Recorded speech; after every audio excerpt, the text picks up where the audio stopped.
A woman publicly destroyed, a killer who calls her his wife. One night that changes everything.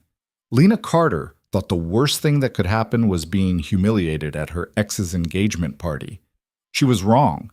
The worst thing was discovering her father didn't die in an accident. He was murdered. And now the people who killed him want her dead too. The only man who can save her is Luca Moretti, a ruthless crime boss with blood on his hands and secrets in his eyes. He'll protect her. He'll claim her. But survival comes with a price she never imagined paying. Like this video and comment what city you're watching from, so I can see how far this story travels. The champagne flutes caught the light like tiny explosions, each one a small detonation of wealth Lena would never possess. She stood near the bar, not at it, because ordering a drink felt too presumptuous, watching Adrian Cole's engagement party unfold like a magazine spread come to life.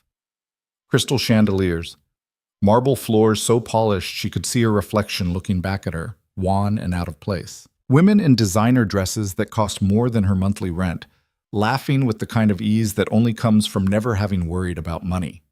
Lena smoothed down her black dress.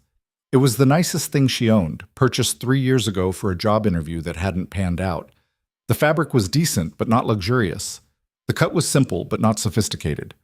She thought miserably, exactly like what she was. Someone trying very hard to look like she belonged. She shouldn't have come.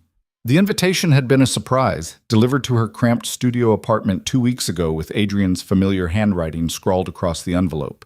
For old time's sake, he'd written on the card inside.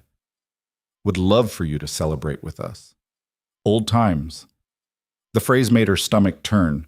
Their relationship had ended badly, not explosively, but with the slow, painful dissolution of something that had never been quite right to begin with. Adrian had always been going somewhere, climbing some ladder Lena couldn't see.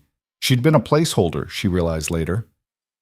Someone to fill the time until someone better came along, and someone better had definitely come along. Vanessa Chen stood at Adrian's side now, perfect in ivory silk, her hand resting on his arm with casual ownership. She was everything Lena wasn't, confident, polished, connected. Her father owned half the commercial real estate in the city. Her smile was the kind that came from knowing doors would always open for her. Lena! She turned to find Marcus Webb approaching, Adrian's college roommate and current business partner. He held 2 glasses of champagne, offering her one with a smile that didn't quite reach his eyes. Surprised to see you here, he said. Adrian invited me. Did he? Marcus's eyebrows rose slightly. How generous of him. There was something in his tone that made her skin prickle. She took the champagne without drinking it. You're doing well? He asked, though it sounded more like a statement of doubt than a genuine question. I'm managing. Still at that bookstore? Library. I work at the public library. Right. He nodded slowly, as if she'd just confirmed something disappointing. Must be fulfilling work. All those books. The condescension dripped from every word. Lena felt heat rise to her face. It is, actually. Of course. Not everyone needs to chase money, right? Some people are content with simpler lives. He took a sip of his champagne. Adrian always said you were grounded, down to earth. I think he meant it as a compliment. He didn't. Lena knew exactly what Adrian had meant. Boring, unambitious, safe. Excuse me, she murmured, turning away before Marcus could see the tears threatening at the corners of her eyes. She made it 3 steps before she heard Adrian's voice cutting through the music and conversation. Everyone, can I have your attention? The room quieted. Heads turned. Vanessa beamed as Adrian pulled her closer, and Lena's stomach dropped because she suddenly knew, with horrible certainty, why she'd been invited. First, thank you all for being here tonight, Adrian began, his voice carrying that smooth confidence that had once made Lena's heart race. Now it just made her feel sick. Vanessa and I are so grateful to be surrounded by the people who matter most to us as we start this new chapter. Applause rippled through the crowd. Lena took a step backward toward the exit. But before we get too deep into the celebrations, I want to take a moment to acknowledge something important. Adrian's eyes found hers across the room, and his smile sharpened. See, Vanessa's been asking me about my past. She wanted to understand the journey that brought me here, to this moment, to her. No. and I realized I couldn't truly move forward without being honest about where I've been. He gestured toward Lena, and suddenly every eye in the room was on her. Lena Carter, everyone. My ex-girlfriend. The crowd's attention felt like a physical weight. Lena's face burned. Lena and I dated for 2 years, Adrian continued, his tone conversational, almost fond. She's a librarian. Very into books, quiet nights at home, that sort of thing. We wanted different things, ultimately. I was building coal industries, working 18-hour days, trying to make something of myself. And Lena? He paused, letting the silence stretch. Well, Lena was content with a simpler life. Nothing wrong with that, of course. The world needs librarians. A few people laughed. Not cruel laughter exactly, but knowing, pitying. I think seeing her here tonight really puts things in perspective, Adrian said, looking at Vanessa with exaggerated affection. It shows me how far I've come. How lucky I am to have found someone who matches my ambition, who pushes me to be better, who belongs in this world I've worked so hard to build. Vanessa kissed his cheek, and the crowd applauded again. Lena stood frozen, her champagne glass slick in her sweating palm. Adrian wasn't done. So thank you, Lena, he called across the room, raising his glass. Thank you for being exactly who you were. Because if you'd been different, if you'd been more, I might never have realized what I was really looking for. More laughter, warmer this time, the crowd fully on his side, charmed by his honesty, his growth, his perfect fairy tale ending. Lena's vision blurred. She turned toward the exit, but Marcus had somehow materialized beside her, blocking her path with a sympathetic smile that was worse than open mockery. He doesn't mean anything by it, Marcus said quietly. Adrian's just happy. When you're this happy, sometimes you don't realize how it sounds. Let me past. Come on, don't leave like this. Have another drink. Prove you can take a joke. It wasn't a joke. Lena. Marcus's hand landed on her arm, gentle but firm. Don't make a scene. You're already the topic of conversation tonight. Do you really want to make it worse? She jerked her arm free, champagne sloshing over her hand. The glass slipped, fell, shattered on the marble floor. The sound cut through the music like a gunshot. Conversation stopped. Every head turned. Lena stood in the center of spreading champagne and broken crystal, her cheap black dress suddenly feeling like a costume. Her presence here an obvious mistake that everyone could now see plainly. Adrian was walking toward her, Vanessa trailing behind, his expression shifting from triumph to annoyance to something that might have been concern if Lena didn't know him better. Lena, Jesus, I'm leaving. Don't be dramatic. It's just a glass. You humiliated me. I was honest. Adrian stopped a few feet away, his voice dropping. I didn't say anything that wasn't true. You chose your life, Lena. I chose mine. If you're embarrassed by the comparison, that's not my fault. You invited me here to do this. I invited you here because Vanessa thought it would be classy, grown up. I agreed because I thought you'd moved on. His eyes raked over her dress, her face, her entire being. Clearly, I was wrong. Lena's throat closed. She couldn't speak, couldn't move, couldn't do anything but stand there while the room watched her fall apart. And then the doors opened. Not the side entrance Lena had been edging toward, but the main doors. The grand theatrical entrance that was meant for arrivals that mattered. They swung wide, and the temperature in the room seemed to drop 10 degrees. The man who walked in was tall, dark-haired, and dressed in a suit that made Adrian's expensive ensemble look like off-the-rack garbage. But it wasn't the clothes that made everyone step back. It wasn't even the 2 men who flanked him, silent and watchful and radiating danger. It was the way he moved. Like he owned not just the room, but the air inside it. Like every other person present existed only because he allowed it. His eyes swept the crowd with cold disinterest, then landed on Lena. Everything stopped. He crossed the floor in long, unhurried strides, and the crowd parted without anyone consciously deciding to move. Lena's breath caught as he approached, her mind screaming at her to run while her body remained locked in place. He stopped inches from her, so close she could smell expensive cologne and something darker underneath. Smoke, maybe, or gunpowder. His eyes were gray, cold as winter storms, and they held hers with an intensity that made her forget there was anyone else in the room. There you are, he said, his voice low and accented. Italian, maybe. buried under years of careful English. I've been looking for you. Lena's mouth opened, but no sound came out. The man's hand came up, his fingers brushing her cheek with unexpected gentleness. You shouldn't have run off without telling me, cara mia. I worry. I don't... Shh. His thumb traced her jaw, and Lena's skin burned where he touched her. We'll talk about it later. Right now, we should go home. Excuse me. Adrian's voice cut through the moment, sharp with territorial aggression that would have been laughable if Lena could remember how to laugh. Who the hell are you? The stranger's eyes shifted to Adrian, and Lena watched all the color drain from her ex-boyfriend's face. Luca Moretti, the man said simply. And you are? Adrian's mouth worked soundlessly. Behind him, Vanessa had gone very still, her perfect composure cracking. Marcus had taken several steps backward, his earlier smugness replaced with something that looked like genuine fear. Adrian Cole, Adrian finally managed. This is my engagement party. Lena is my guest. No. Luca's hand moved from Lena's face to her waist, pulling her against his side with casual possessiveness. Lena is my wife. The room exploded into whispers. Lena's brain short-circuited. Wife. Wife. This man, this stranger who radiated danger like heat from a furnace, had just claimed her in front of everyone, and she hadn't even known his name until 30 seconds ago. That's not possible, Adrian said, but his voice wavered. She's not married. She doesn't what? Luca's tone remained pleasant, conversational, but something underneath it promised violence. Doesn't wear a ring? That's my fault. I've been negligent.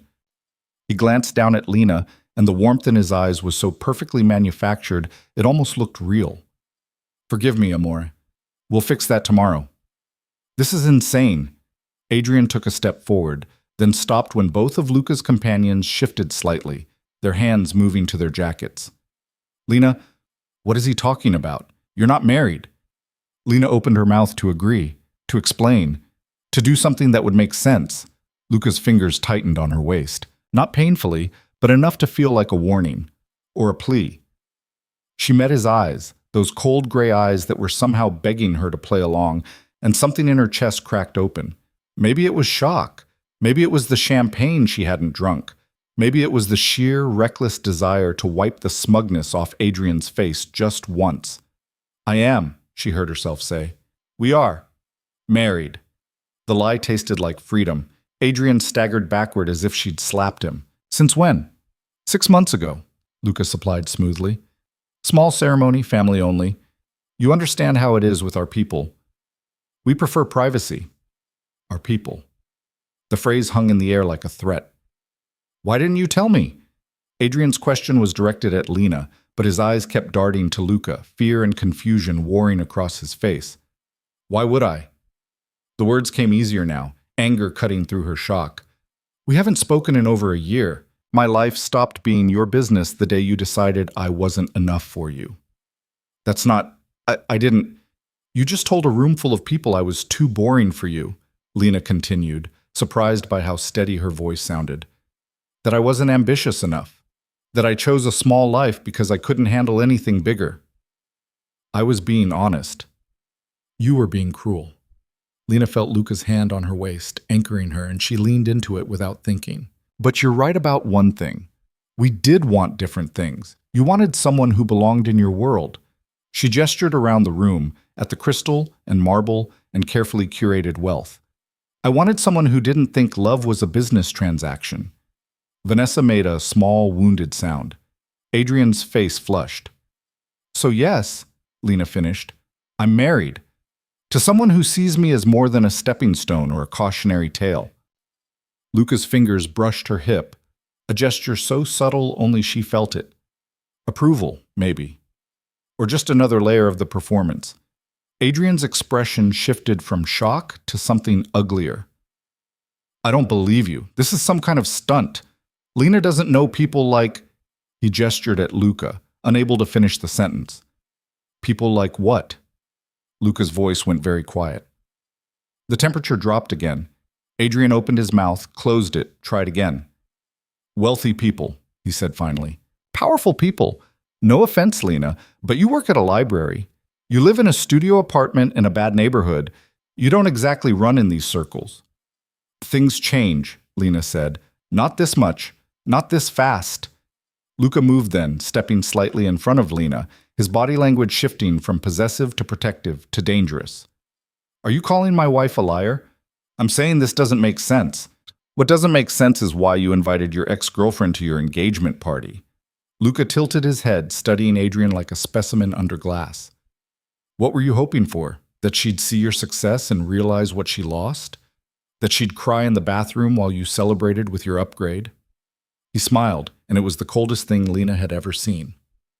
Instead, she showed up married to someone who makes your little real estate empire look like a lemonade stand. That must sting. Adrian's hands clenched into fists. Who do you think you are? I already told you, I'm Luca Moretti. He said it like it should mean something. From the way people around them were whispering, it apparently did. And if you ever speak to my wife with that tone again, you'll learn exactly what that name means. Is that a threat? It's a promise.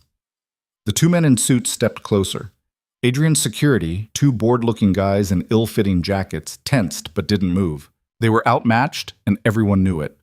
Vanessa tugged at Adrian's sleeve. Let's just go back to the party. This isn't worth... Your fiancée is smarter than you, Luca observed. You should listen to her. Adrian's face went purple. For a second, Lena thought he might actually throw a punch. Then Marcus appeared at his elbow, whispering urgently, and whatever he said made Adrian go very still.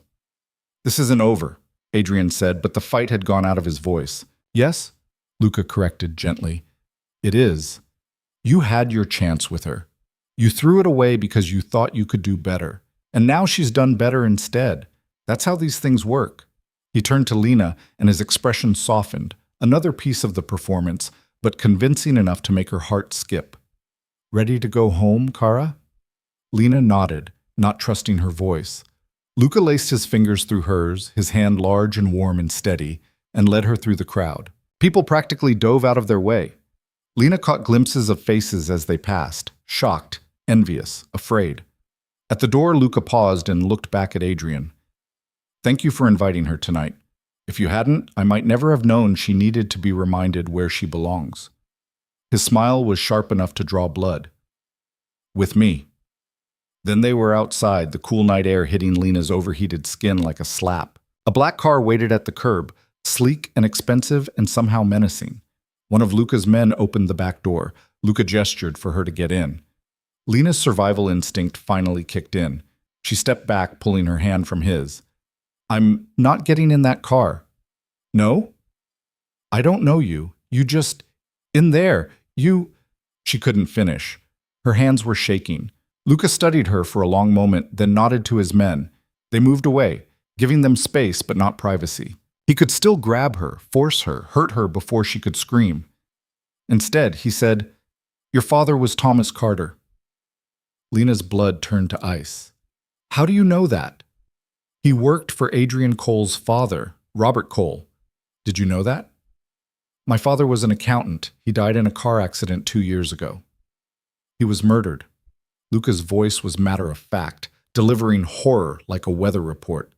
Because he found discrepancies in Robert Cole's books. Discrepancies that would have exposed a money laundering operation moving millions through legitimate businesses. Your father was going to report it, so they killed him and made it look like an accident. Lena's vision grayed at the edges. That's not true. It is. You're lying. Why would I lie? To scare me, or... She was hyperventilating now, the world tilting sideways. You're just some criminal trying to... I am a criminal, Luca agreed calmly. But that doesn't make me wrong about your father. And it doesn't change the fact that Adrian Cole and his father know you're Thomas Carter's daughter. They know you might have inherited information, documents, evidence, and they've been watching you for 2 years, waiting to see if you'd become a problem. No. But even as she said it, Lena's mind was racing. The strange men she'd seen outside her apartment last month. The feeling of being followed. The car that had nearly hit her in the crosswalk, swerving away at the last second. That invitation wasn't kindness, Lena. It was reconnaissance. Adrian wanted to see if you knew anything, if you were dangerous, if you needed to be dealt with. Dealt with. The phrase made her stomach turn. You mean killed? Eventually, yes. Lena laughed, high and shaky. This is insane. You're insane. I'm going home. She started walking, made it 5 steps before Luca spoke again. There's a man watching your apartment building right now. Tall, blonde, scar on his left cheek. He's been there since you left for the party. He's waiting for you to come home alone. Lena stopped. Don't believe me? Luca pulled out his phone, tapped the screen, and held it up.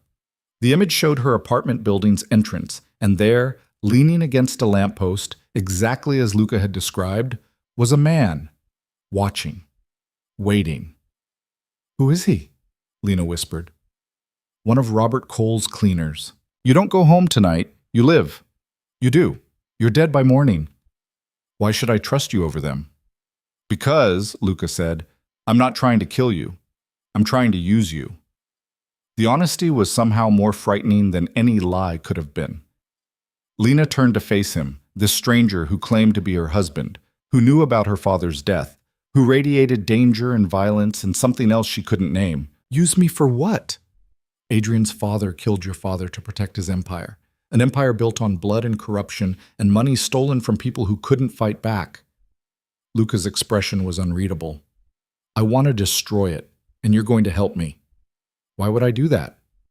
Because they murdered your father, because they'll murder you if you don't, and because...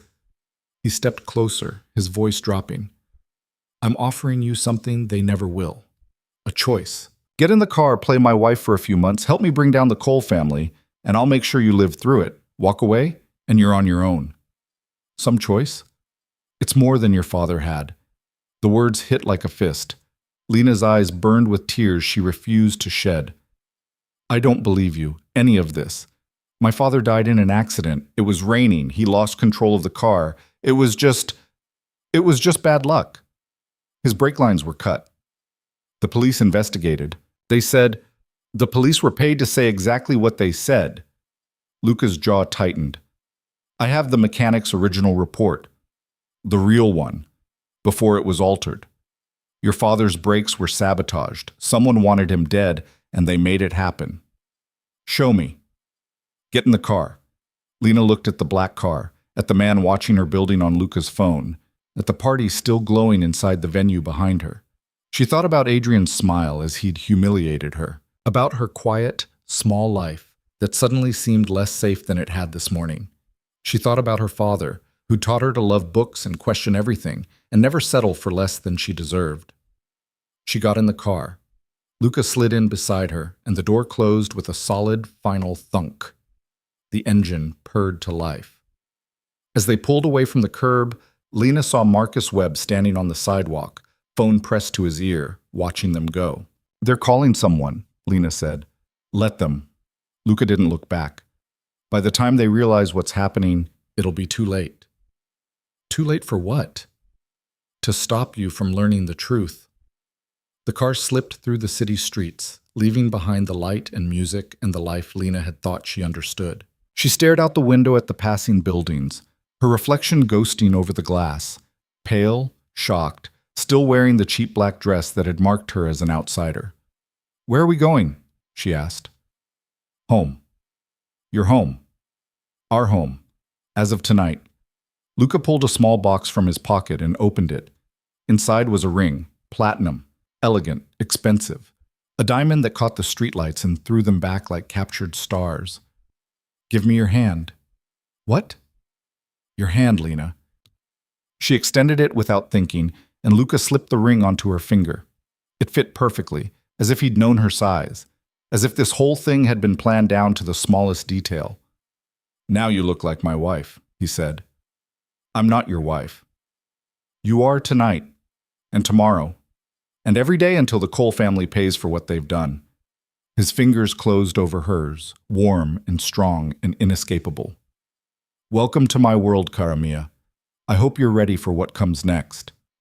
Lena looked down at the ring on her finger, this beautiful lie that felt heavier than metal and stone should feel. Behind them, the engagement party continued.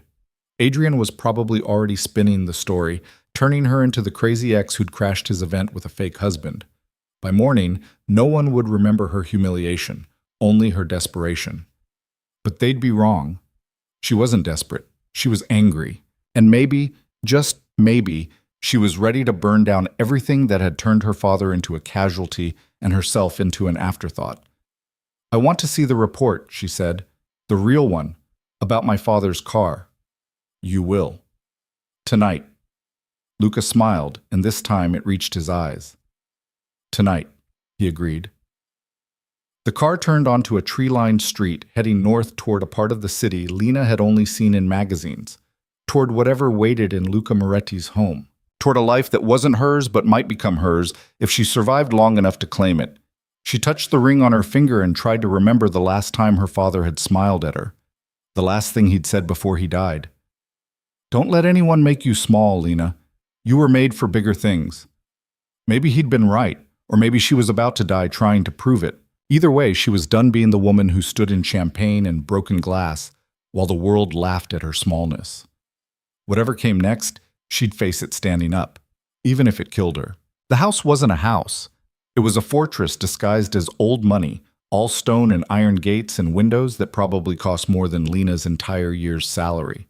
The car passed through security checkpoints she didn't fully register, her mind still spinning from everything Luca had said, everything she'd agreed to without really agreeing to anything at all. When they finally stopped, one of Luca's men opened her door. She stepped out onto gravel that crunched under her cheap heels, looking up at the building that was supposedly her home now. Lights glowed in several windows. Someone was waiting for them.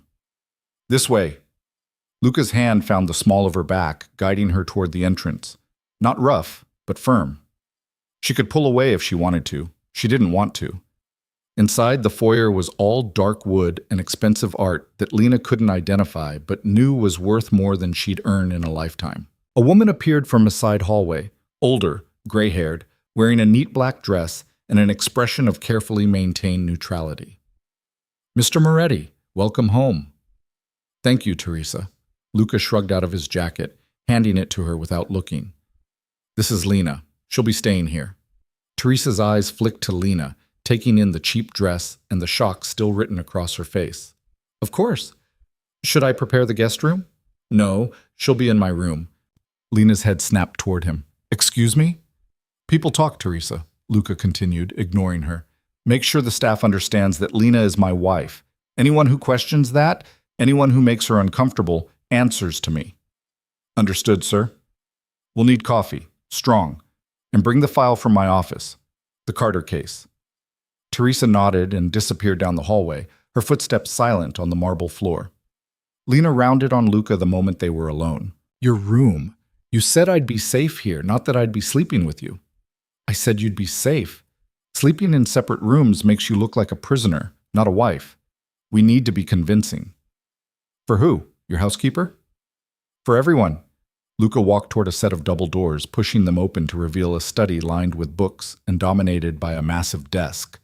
The Coles have people everywhere. So do I. Within an hour, half the city will know you left that party with me. By morning, everyone will know you're claiming to be my wife. If we want them to believe it, if we want to keep you alive, the story needs to hold up under scrutiny. He was right. Lena hated that he was right. She followed him into the study, her eyes catching on details that didn't fit the crime boss narrative her mind was building. Actual books, well-worn and organized by subject.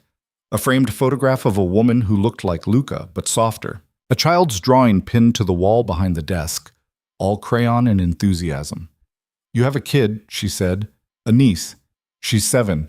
Lives in Boston with her mother, my sister. Luca moved behind the desk, pulling out a thick manila folder. Before you ask, yes, she knows what I do.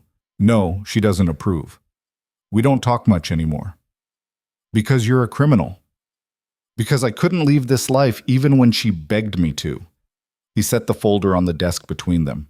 My father built this empire. When he died, it fell to me. I could have walked away, let it collapse, let other people fight over the pieces. But that would have meant war, bodies in the streets, innocent people caught in the crossfire. So you became a killer to prevent killing? I became what I had to be to keep order. His eyes met hers, gray and cold, and somehow still human underneath. You don't have to like me, Lena. You don't even have to trust me. But if you want to survive, You need to understand that everything I do has a reason. Teresa returned with coffee and disappeared again without a word. Lena picked up one of the cups, letting the heat burn her palms, grounding her. "The file," she said. Luca pushed it toward her. "Your father's accident report, the real one." Lena's hands shook as she opened it. The first page was a standard police report, the one she'd read a dozen times in the weeks after her father died, memorizing every detail like it might change the outcome. Rainy night, wet roads, vehicle lost control on a curve, Thomas Carter pronounced dead at the scene. But underneath that report was another one. Handwritten notes on garage letterhead. Technical language she didn't fully understand but got the gist of. Brake line severed, not worn, not damaged, cut. Clean, deliberate. Someone who knew what they were doing. "The mechanic who wrote this," Lena said, her voice barely steady. "Where is he now?" "Dead. Heart attack officially, 3 days after he gave this to a friend of mine." "How convenient. The Coles are thorough." Luca sipped his coffee, watching her over the rim. "They don't leave loose ends." Lena flipped through more pages. Bank statements showing large deposits into her father's account. Money he'd never mentioned, money that had disappeared before she could inherit it. Email exchanges between her father and someone named MC, growing increasingly tense. The last one, dated 2 days before his death, was just 3 words. "We need to talk." "MC," Lena said. "Marcus Webb?" "Marcus Cole. He uses his mother's maiden name for business, keeps some distance from his father's reputation." Luca leaned back in his chair. "Your father discovered that Robert Cole was using his real estate company to launder money for various criminal organizations, including mine for a time." Lena looked up sharply. "You worked with them?" "Business is business. Robert Cole moves money quietly and efficiently, or he did, until your father started asking questions. So you're just as guilty." "I never said I wasn't." Luca's expression didn't change. "But I didn't kill your father. That was all Robert. He panicked, had Thomas eliminated, and spent the last 2 years making sure no evidence surfaced. Until now." "Until now." Lena closed the folder, her hands still shaking. She wanted to cry, to scream, to break something. Instead, she took a long drink of coffee and forced herself to think. "Why did you help me tonight? At the party? You could have just grabbed me on the street, forced me into the car, gotten what you wanted." "I could have," Luca agreed. "But I needed you cooperative, not terrified.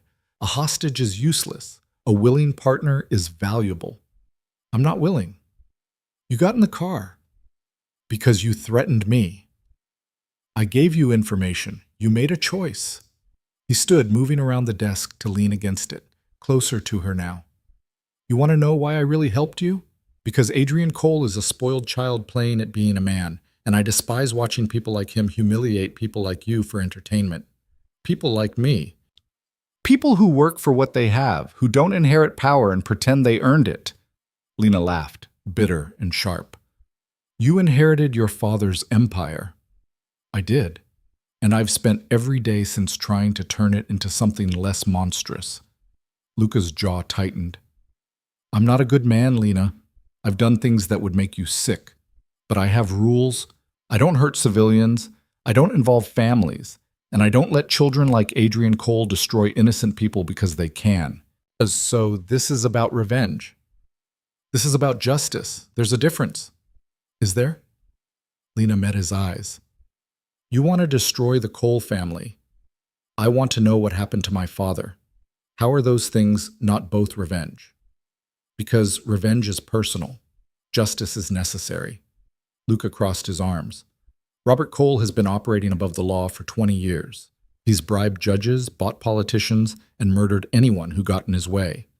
Your father was just the most recent casualty. If we don't stop him, there will be others." "We." Lena set down her coffee cup. "You keep saying we. What exactly do you expect me to do?"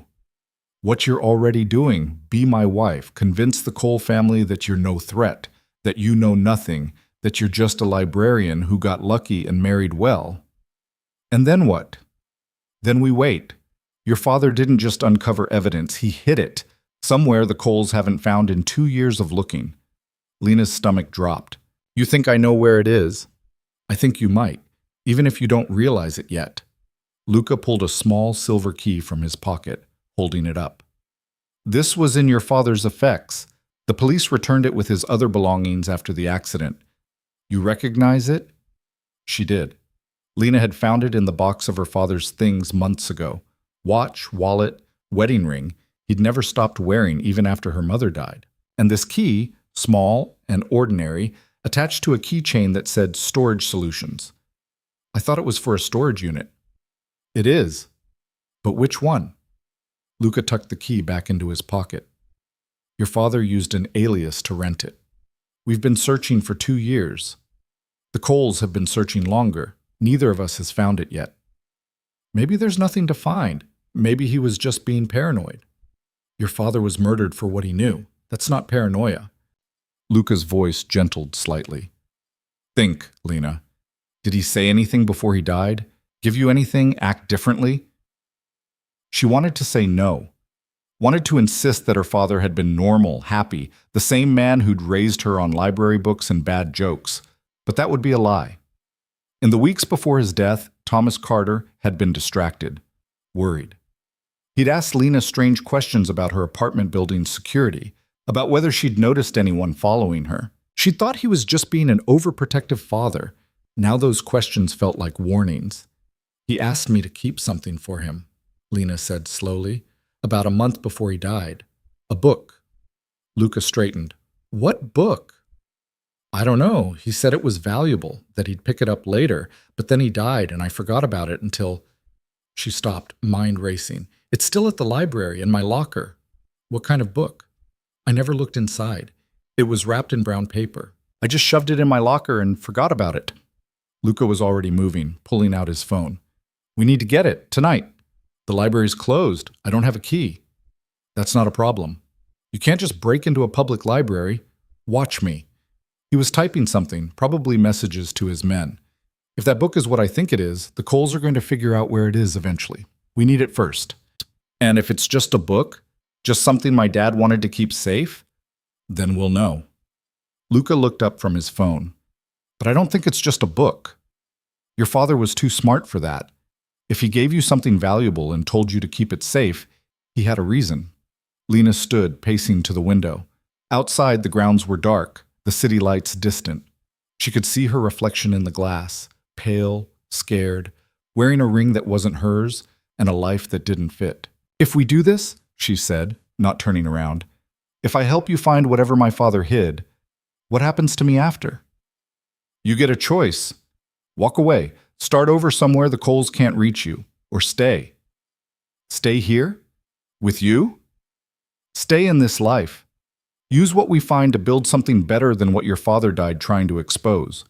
Luca's reflection appeared behind hers in the glass. You're smart, Lena. Probably smarter than half the people working for me. You could do real damage to people like the Coles if you wanted to. I don't want to be a criminal. Then be something else. Be the person who makes sure criminals like me don't cross certain lines. She turned to face him. That's not how this works. You don't get to recruit me into your world and pretend it's noble. I'm not pretending anything. Luca held her gaze. I'm offering you power in a situation where you have none. That's more than the Coles would give you. It's more than Adrian ever did. The mention of Adrian sent a spike of anger through her chest.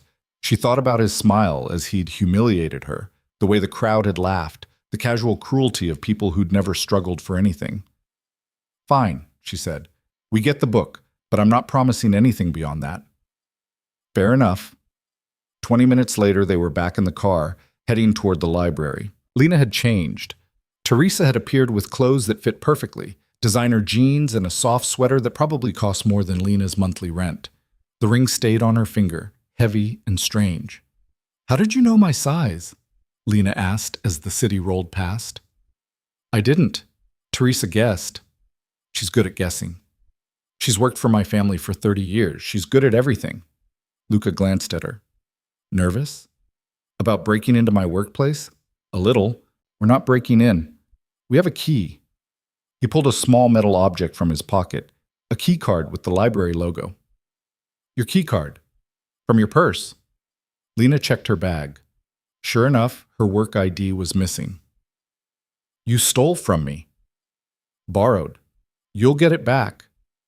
When did you even... She stopped, remembering the moment in the car when Luca had helped her with her seatbelt, his hand brushing her bag. You're a pickpocket too? I'm many things. He didn't sound apologetic, most of them useful in situations like this.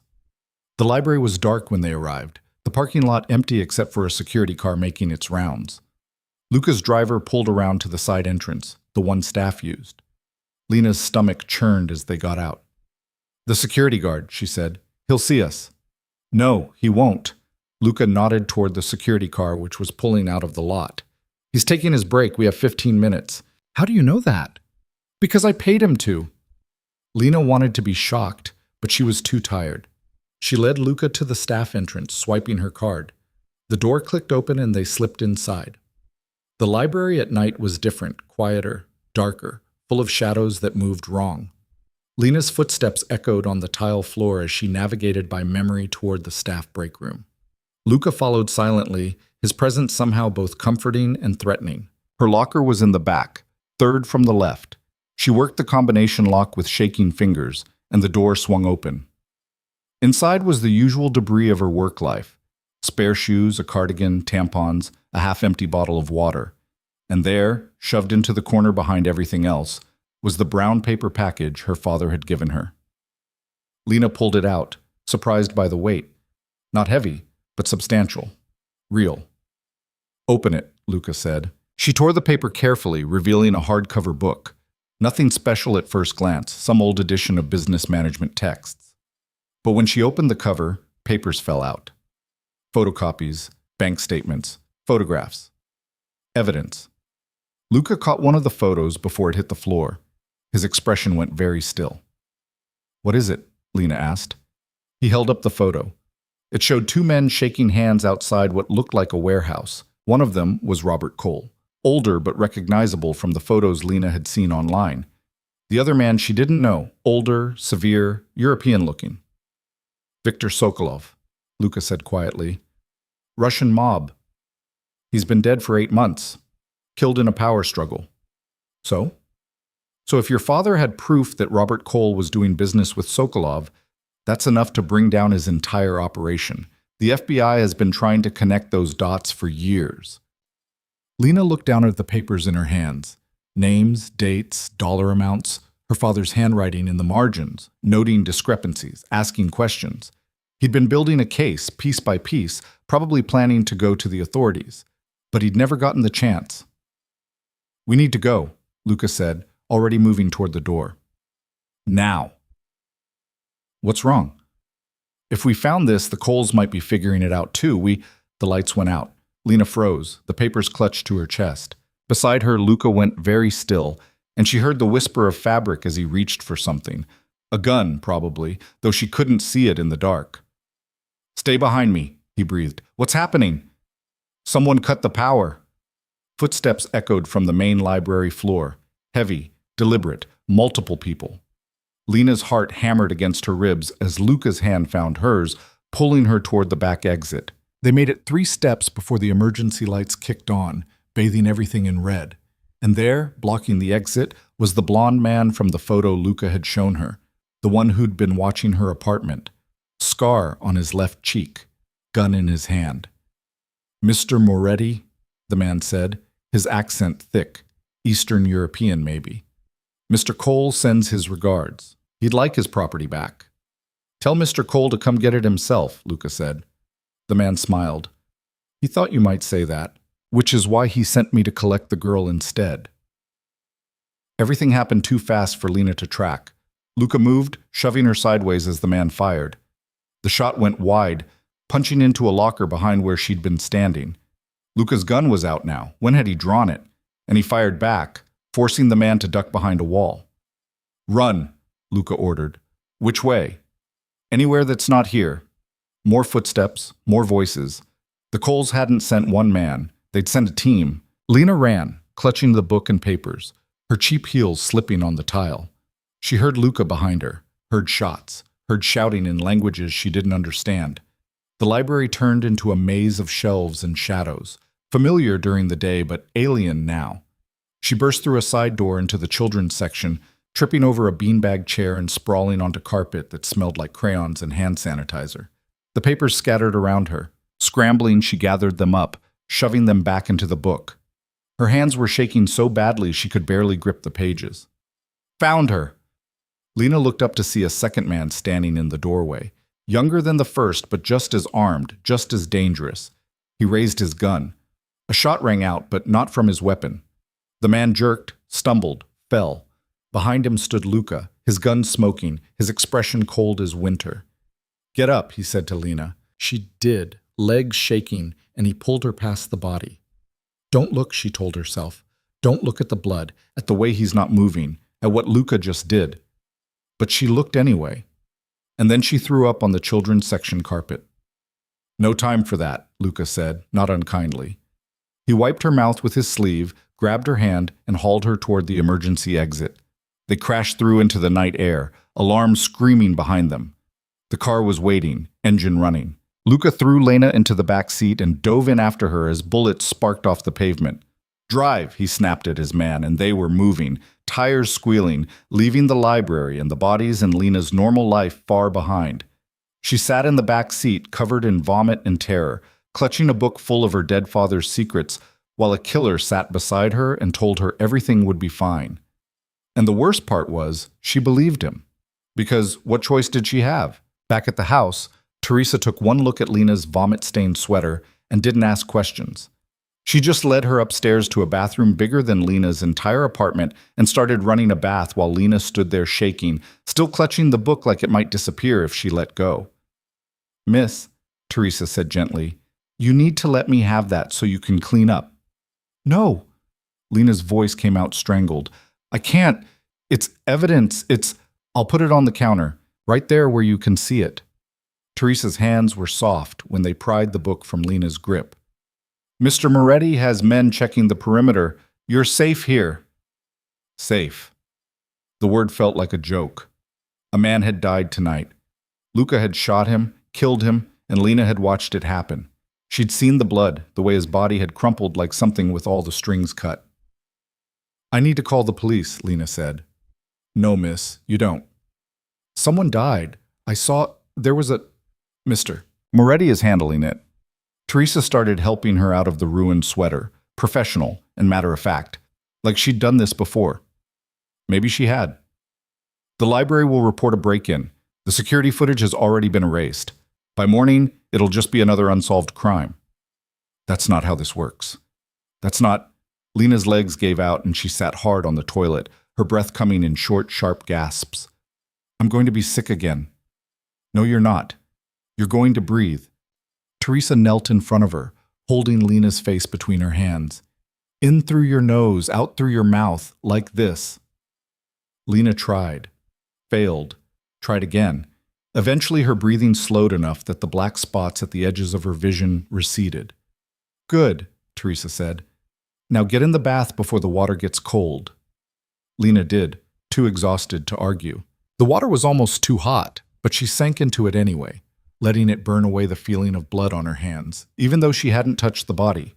The book sat on the counter where Teresa had promised, papers visible through the gap in the cover. Her father had died for those papers, and tonight, someone else had died trying to take them. The door opened without a knock. Lena jerked upright, water sloshing, but it was just Luca.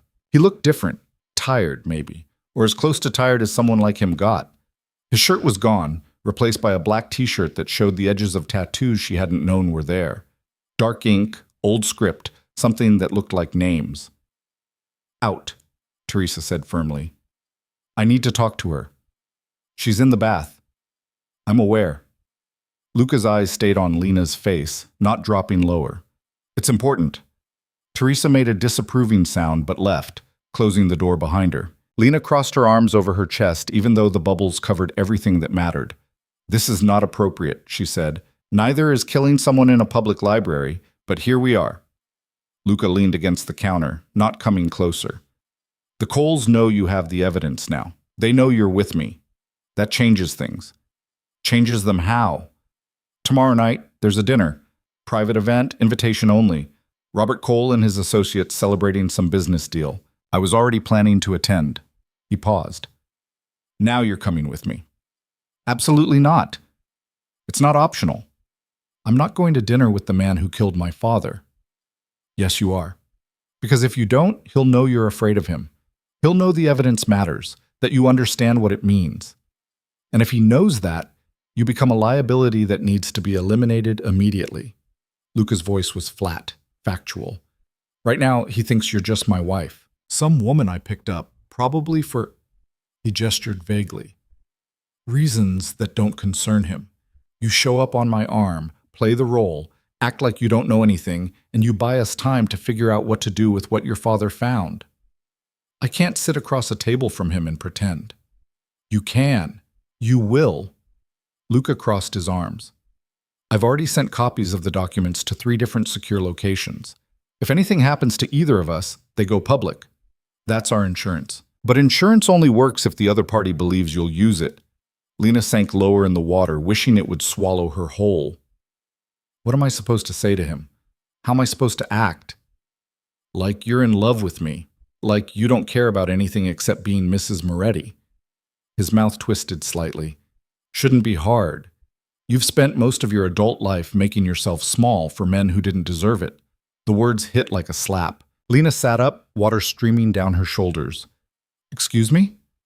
Adrian, your father probably, though I'm guessing that was different. You know how to disappear into the background, how to make other people comfortable by taking up less space. Luca's gray eyes were steady on hers. Tomorrow night, you do the same thing. Be beautiful, be quiet, be exactly what they expect a mob wife to be. And while they're dismissing you as arm candy, you listen, you watch, you remember everything they say. I'm not a spy. You are now. I'm a librarian. You were a librarian. Luca pushed off the counter, moving toward the door. Now you're something else. Figure out what that is before tomorrow night, because I can't protect you if you fall apart at the table. You could just let me go, give me money, put me on a plane somewhere, let me disappear. They'd find you in a week. He paused with his hand on the doorknob. The Coles don't forgive loose ends. Your father learned that. Don't make me watch you learn it too. He left before she could respond. Lena sat in the cooling water, staring at the book on the counter, and tried to remember who she'd been 2 days ago. That woman felt like a stranger now. Someone who'd never seen a man die, who'd never worn a ring that didn't belong to her, who'd never agreed to have dinner with her father's killer. But that woman was gone, and whoever was left in her place had to be strong enough to survive what came next. The next morning, Teresa woke her with coffee and the news that a stylist would be arriving in an hour.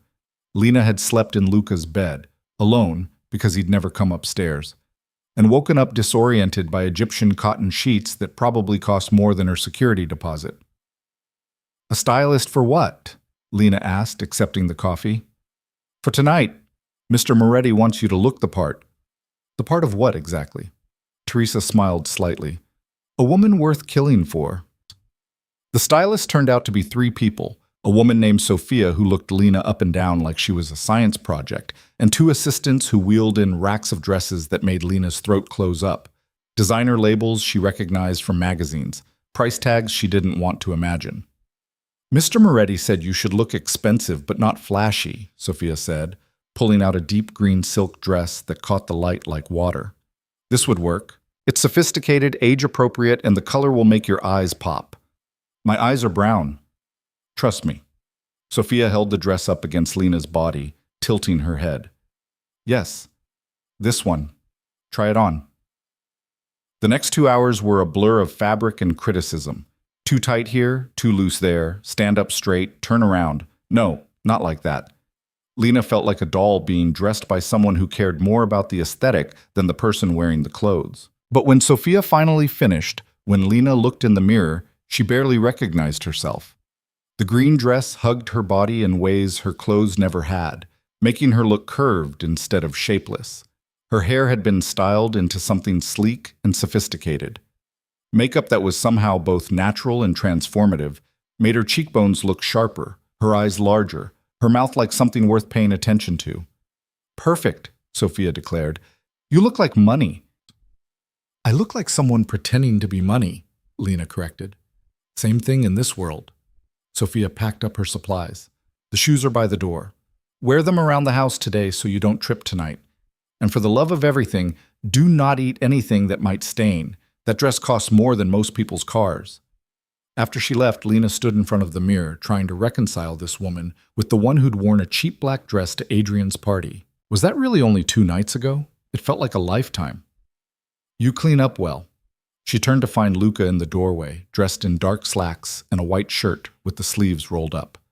He looked at her the way men in movies looked at women before kissing them, and something in Lena's stomach flipped over. "Don't," she said. "Don't what?" "Don't look at me like that. This isn't real. Tonight it needs to be." He came closer, and Lena forced herself not to back away. "The Coles will be watching every interaction between us, looking for cracks, for proof that this marriage is fake." "It is fake? They don't know that." Luca stopped in front of her, close enough that she could smell his cologne. "Which means we need to be convincing. Have you ever been in love, Lena?" The question caught her off guard. "What kind of question is that?" "A relevant one. Because tonight, you need to look at me like I'm the most important person in your world. Like you'd do anything for me. Like losing me would destroy you." His hand came up, fingers brushing her cheek. "Can you do that?" Lena's skin burned where he touched her. "I'm not an actress." "Then don't act. Just remember that I'm the only thing standing between you and a bullet." His thumb traced her jaw. "That should be enough to fake devotion." She pulled away, putting distance between them. "When does this end? The pretending, the dinner parties, all of it. When do I get my life back?" "When the Coles are destroyed or dead, whichever comes first." "That could take months. Could take years." "I can't do this for years." "Then let's hope it doesn't take that long." Luca moved to the window, looking out at the grounds. "Your apartment building was raided this morning. Police, federal agents, whole production. They're saying they got an anonymous tip about drug trafficking." Lena's blood went cold. "That's not true." "Of course it's not. But the Coles needed an excuse to search your place legally, and now they have it. They're looking for the evidence, for anything your father might have left you." "There's nothing there. I never kept anything important at home." "They'll figure that out eventually, which means their next move will be making sure you can't testify about what you do have." He turned back to face her. "The dinner tonight isn't just theater, it's a message. Me showing up with you tells Robert Cole that I know what he did, that I have his secrets, and that if he wants them back, he'll have to go through me. You're using me as bait. I'm using you as leverage. There's a difference. Not from where I'm standing. Would you rather I'd left you at that party? Let Adrian's people grab you in the parking lot, torture the information out of you, dump your body somewhere it wouldn't be found for weeks?" Luca's voice was harsh. "That was your future, Lena. I didn't create this situation. I just gave you a chance to survive it." He was right, and she hated him for it. Hated that he'd saved her. Hated that she needed him. Hated that part of her was starting to trust him, even though every instinct screamed that trusting a man like Luca Moretti was suicide. "Fine," she said. "I'll play your devoted wife. But when this is over, I want out. Completely out. New identity, new city, new life, where nobody knows who I am or what I've done." "Deal." He held out his hand. Lena stared at it for a long moment before shaking. His grip was firm, warm, and when he pulled her closer, she didn't resist. "One more thing," he said quietly. "Tonight, if something goes wrong, if shooting starts, if anyone pulls a weapon, you hit the floor and you stay there until I come for you. Understand? You think it'll come to that?" "I think Robert Cole is a cornered animal with everything to lose. Cornered animals are unpredictable." His free hand came up to cup her face. "Promise me you'll stay down if things go bad." "I promise." "Good." He released her, stepping back. "Dinner's at 8. We leave at 7:30. Between now and then, stay in the house. Don't answer the phone. Don't check your email. Don't contact anyone from your old life. What if someone's worried about me?" "Let them worry. You're dead to that life now anyway." The words should have hurt, but they just felt true. Lena nodded, and Luca left her standing in front of the mirror, dressed like someone else, preparing to have dinner with her father's killer. The hours crawled by. Lena tried to read, couldn't focus. Tried to eat, couldn't stomach it.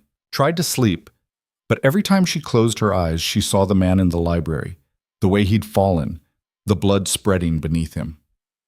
Around 6, Teresa brought her a glass of wine and a small pill. What is this? Lena asked. Something to calm your nerves. Doctor prescribed. Mr. Moretti thought you might need it. Lena wanted to refuse on principle, but her hands were shaking so badly she could barely hold the wine glass. She took the pill, drank the wine, and felt the sharp edges of her panic start to blur. By the time Luca knocked on her door at 7:15, she felt almost human, almost capable of doing what needed to be done. He'd changed into a full suit, charcoal gray, perfectly tailored, the kind of thing that whispered wealth without shouting it. A slim silver watch, cufflinks that caught the light. His hair was slicked back, making his face all sharp angles and cold authority. Ready? He asked. No. Good answer. He offered his arm. The car's waiting. The drive to the restaurant took 20 minutes, plenty of time for Lena's anxiety to build back up, despite the pill. She watched the city pass by, wondering if this was the last time she'd see it as a free woman. If tonight ended badly, she'd either be dead or running for the rest of her life. Stop thinking so loud, Luca said. You're making my driver nervous. How can you tell what I'm thinking? You're breathing like you're about to have a panic attack, and your hands are clenched so tight you'll have nail marks. He reached over, prying her fingers open. Breathe. In for 4, hold for 4, out for 4. That's not going to help. Do it anyway. She did, hating that it actually worked. By the time they pulled up to the restaurant, some exclusive place with no sign, and a doorman who looked like he could bench press a car, Lena felt almost calm. Almost. The doorman opened Luca's door first, then came around for Lena.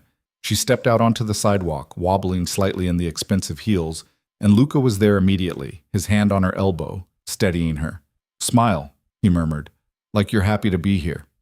Lena smiled. It felt like cracking her face open, but she did it.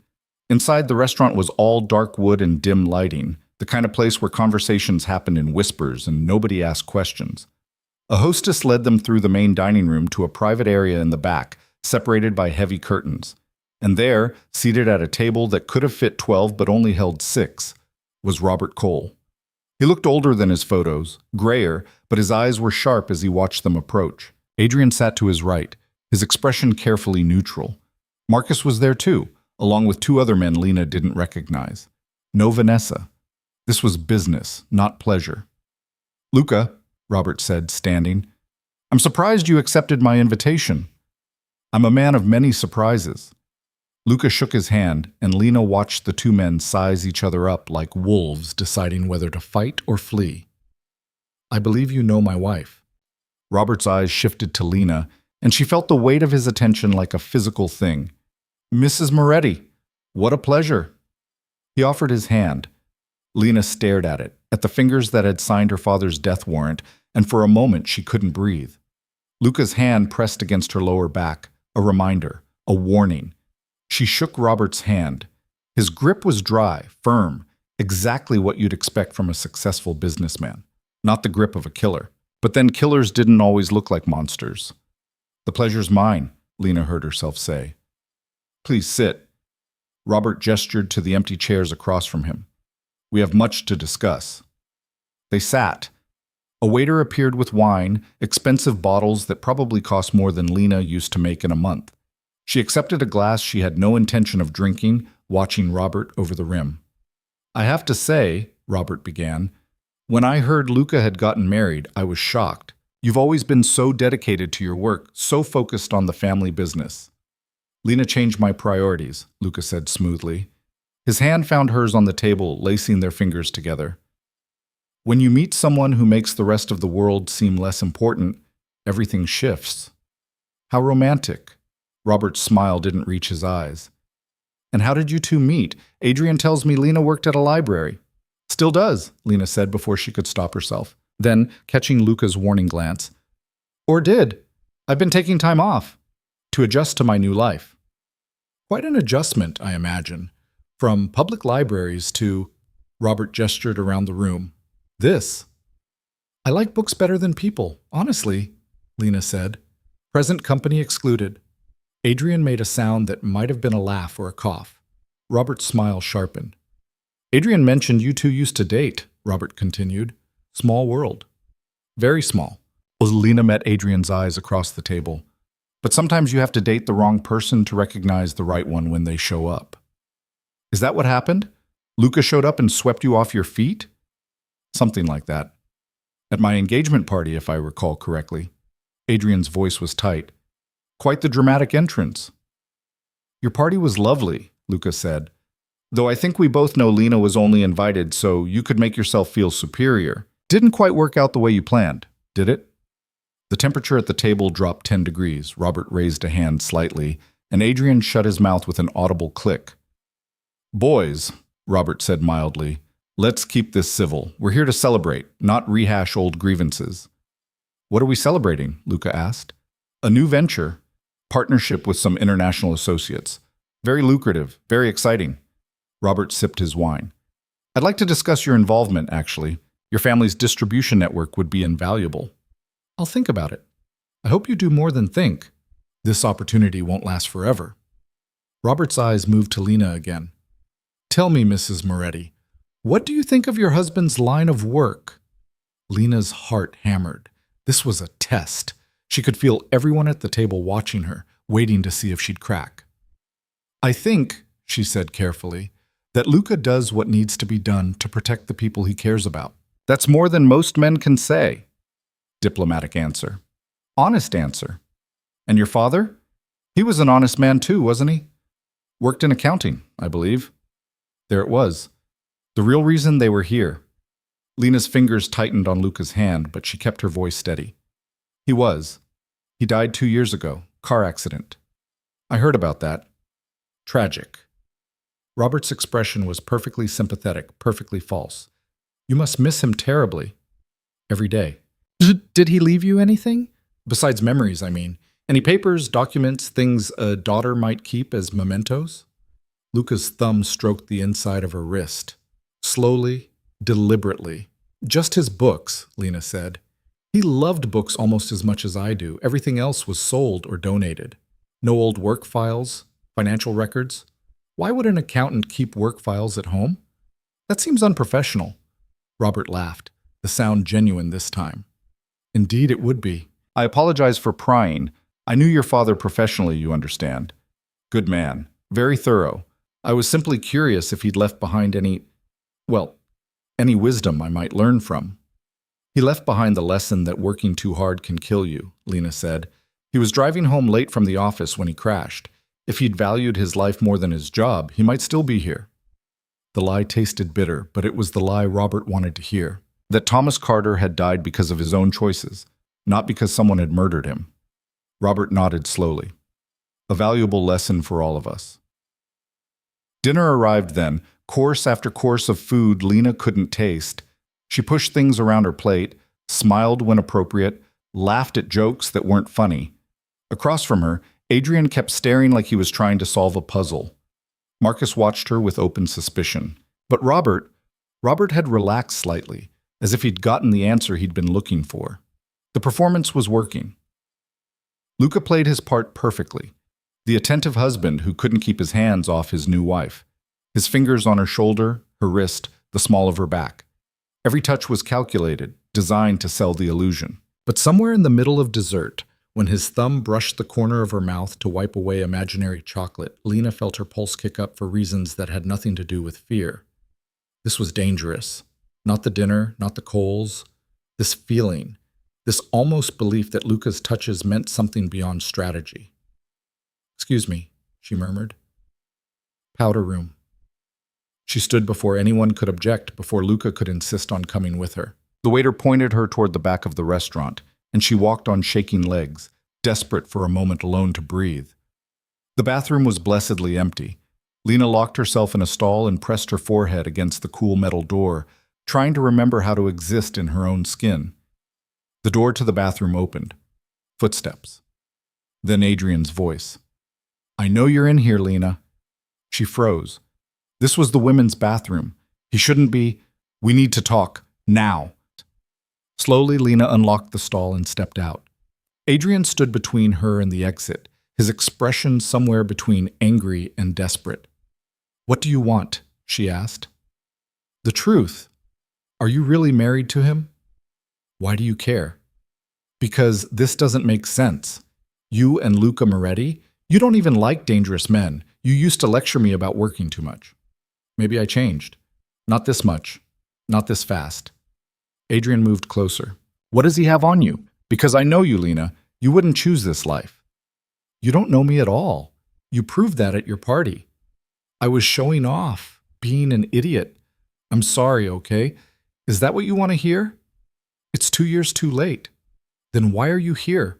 Why did you show up tonight on Moretti's arm playing dress up in expensive clothes, pretending to be someone you're not? Because your family killed my father, Lena wanted to scream. Because I'm trying to survive long enough to make you all pay. Instead, she said, I'm here because Luca invited me. Because I'm his wife. And because my life stopped being your business the day you decided I wasn't good enough for you. That's not what I... Adrian ran his hands through his hair, frustrated. My father thinks you have something. Documents your dad left behind. That's why you were invited tonight. He wanted to see if you'd panic, if you'd give something away. I don't have anything. Don't lie to me.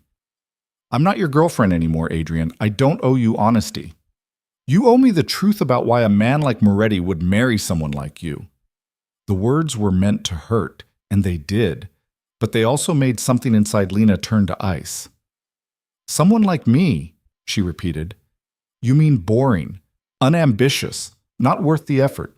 I mean normal, safe. The kind of woman who reads books and drinks tea and doesn't get involved in the kind of world Moretti operates in. Maybe I got tired of being safe. Or maybe he's using you for something and you're too naive to see it. The bathroom door opened and Luca stepped inside. His eyes went from Lena to Adrian, his expression darkening. This is the ladies' room, Luca said quietly. We were just talking. Talking requires both parties to be willing. My wife looks like she'd rather be anywhere else. Luca moved between them, forcing Adrian to step back. Go back to the table. Tell your father Lena felt ill, that we're leaving. You can't just... I can. Luca's hand went to the small of Lena's back. And I am. Leave. Now. For a second, Adrian looked like he might argue. Then he saw something in Luca's eyes that made him go pale. He left without another word. Lena sagged against the sink, her legs finally giving out. Luca caught her, holding her upright. Did he hurt you? Luca asked. No, just scared me. We're done here. He helped her stand, steadying her. Can you walk? I think so. They made it out of the bathroom, through the restaurant, past Robert Cole's table where Adrian was whispering urgently to his father. Robert caught Lena's eye as they passed, his expression unreadable. In the car, Lena finally let herself shake. Luca poured her a drink from the bar built into the seat, something amber and strong that burned going down. You did well, he said. I almost broke. But you didn't. Adrian knows something's wrong. He told me his father suspects I have the documents. Of course he does. But suspecting and knowing are different things. Luca took the glass from her, refilling it. We bought ourselves time. That's all we needed tonight. How much time? Enough. He handed her the drink back. Rest tomorrow. The day after we move. Move where? To the next phase. His eyes were dark in the dim car interior. The part where we stop playing defense and start burning their world down. Lena drank the whiskey, welcoming the burn. Outside, the city passed by, full of people living normal lives. People who hadn't watched someone die, who hadn't shaken hands with their father's killer, who weren't married to a mobster and everything but the paperwork. She envied them. But she didn't want to be them anymore. She wanted to be someone who could survive this, someone who could stand across from Robert Cole and smile while planning his destruction. Someone who could wear expensive dresses and dangerous men's rings and not feel like an imposter. She wanted to be whoever Lena Moretti needed to be, even if it killed Lena Carter in the process. 2 days of silence followed the dinner. Lena spent them in Luca's house, learning its rhythms, its secrets. She discovered that Teresa had worked for Luca's father during the bloodiest years of the family business and had seen things that made her sleep with a rosary under her pillow. That the chef, a quiet man named Paolo, had once been a combat medic and still flinched at loud noises. That the gardener kept a shotgun in the tool shed and knew how to use it. Everyone in this house had a story written in violence. Everyone except Lena. She was starting to think that would change soon. On the third morning, Luca knocked on the bedroom door at dawn. Lena was already awake, staring at the ceiling, thinking about her father's last words to her. Don't let anyone make you small. She thought she understood what he meant. Now she wondered if he'd known something was coming, if he'd been preparing her without saying it outright. Get dressed, Luca said through the door. We have a meeting. With who? People who can help us. 30 minutes later, they were in the car again, heading into a part of the city Lena had never seen. Industrial, run down, the kind of neighborhood where people didn't ask questions because they didn't want to know the answers. They pulled up to a warehouse that looked abandoned but probably wasn't. Two men stood guard outside, armed and watchful. They nodded at Luca, eyeing Lena with open curiosity. Inside, the warehouse had been converted into something that looked like a bunker mixed with a tech startup. Computers lined one wall, their screens showing security feeds and data streams Lena couldn't decipher. A large table dominated the center of the space, covered in papers and photographs. 3 people waited there. A woman in her 50s with sharp eyes and silver hair pulled back in a severe bun. A younger man, maybe 30, with the kind of pretty boy face that probably got him underestimated. And an older man who looked like he'd walked out of a war zone and never quite made it back. This is Lena, Luca said. Lena, meet Diana Chen, Marco Russo, and Frank Morrison. They work for me. Worked for your father first, Diana corrected. Her voice had a slight accent, Chinese maybe. Before Luca convinced us his vision was worth following. Diana handles intelligence, Luca explained. Marco specializes in financial crimes. Frank used to be FBI before he got tired of watching bad people walk free on technicalities. Pleasure, Frank said, though he didn't look pleased. He looked like he wanted to be anywhere else. Diana gestured to the table. We've been analyzing the documents you recovered. Your father was meticulous. Names, dates, dollar amounts, photographs. He built an airtight case against Robert Cole's entire operation. Airtight except for one problem, Marco added. Most of the key witnesses are dead. Viktor Sokolov, the Russian your father photographed with Cole, killed 8 months ago.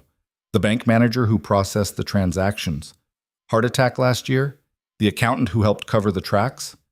Car accident. Like my father, Lena said quietly. Exactly like your father. The Coles have been systematically eliminating anyone who could testify against them. Diana tapped one of the photographs. But they missed something. Your father had a fail-safe. She pulled out a document Lena hadn't seen before. A letter, written in her father's handwriting, addressed to someone named Catherine Reeves.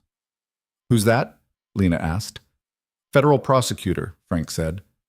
One of the few honest ones left. Your father was in contact with her before he died. He told her he had evidence but needed time to get his daughter to safety first. Lena's chest tightened. He was trying to protect me. He was, but he never got the chance to deliver the evidence. Which means Catherine Reeves has been waiting for 2 years, probably assuming your father got cold feet or was silenced before he could follow through.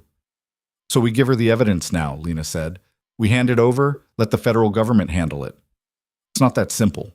Luca moved to the table, pointing at a series of photographs. Robert Cole has people everywhere, police, judges, prosecutors. If we hand this over through normal channels, it'll disappear before it ever sees a courtroom. We need to be smarter. How much smarter? We need to make it public, undeniable, too big to bury. Diana pulled up something on one of the computers. Your father documented everything, but he focused on the money, the financial crimes. That's good, but it's not visceral. People don't care about money laundering the way they care about violence. What are you suggesting? Lena asked. That we dig deeper. Find the bodies Robert Cole buried, literally and figuratively. Connect him not just to financial crimes, but to murders, disappearances, human trafficking. Make him a monster the public can't ignore. Lena looked at Luca. Is that true? Is Robert Cole involved in all that? Yes, Luca said simply. He is. So is my father, for that matter. The difference is I'm trying to phase out the worst of it. Robert's doubling down. Why? Because he's desperate. His legitimate businesses are failing. His political connections are drying up. He needs the dirty money to keep his empire afloat. Luca crossed his arms. Which makes him dangerous. A man with nothing to lose will do anything to survive. Marco spoke up. We've been tracking some unusual activity, large cash withdrawals, meetings with known enforcers, encrypted communications we can't crack yet. Robert's planning something big. Like what? Lena asked. Best guess? He's going to make a move against us. Try to eliminate the threat before we can use what we know. Frank pulled out a handgun, checked the clip, set it on the table like it was a paperweight. We need to move first. How? Diana smiled, sharp and cold. We're going to stage a robbery. Lena blinked. What? Robert Cole keeps physical records of his worst crimes in a safe at his estate. Insurance, in case his partners try to turn on him. If we can get into that safe, photograph everything, and get out clean, we'll have enough evidence to bury him 10 times over. You want to break into his house? Not me. You and Luca. The room went very quiet. Lena's pulse kicked up, her palms suddenly sweating. Absolutely not, she said. It's the only way, Diana insisted. Robert's hosting a charity gala next week. 500 guests, most of them wealthy and connected. You and Luca are already on the guest list as a married couple. You attend as guests, you slip away during the event, you access the safe, you get back to the party before anyone notices you're gone. I'm not a thief. You don't have to be. Luca is. Diana looked at Luca. You've done this before. Smaller scale, but the principle's the same. The principle, Luca said, is that I was 22 and stupid. I'm not risking Lena on something this dangerous. She's already at risk. We all are. Marco pulled up a floor plan on one of the screens.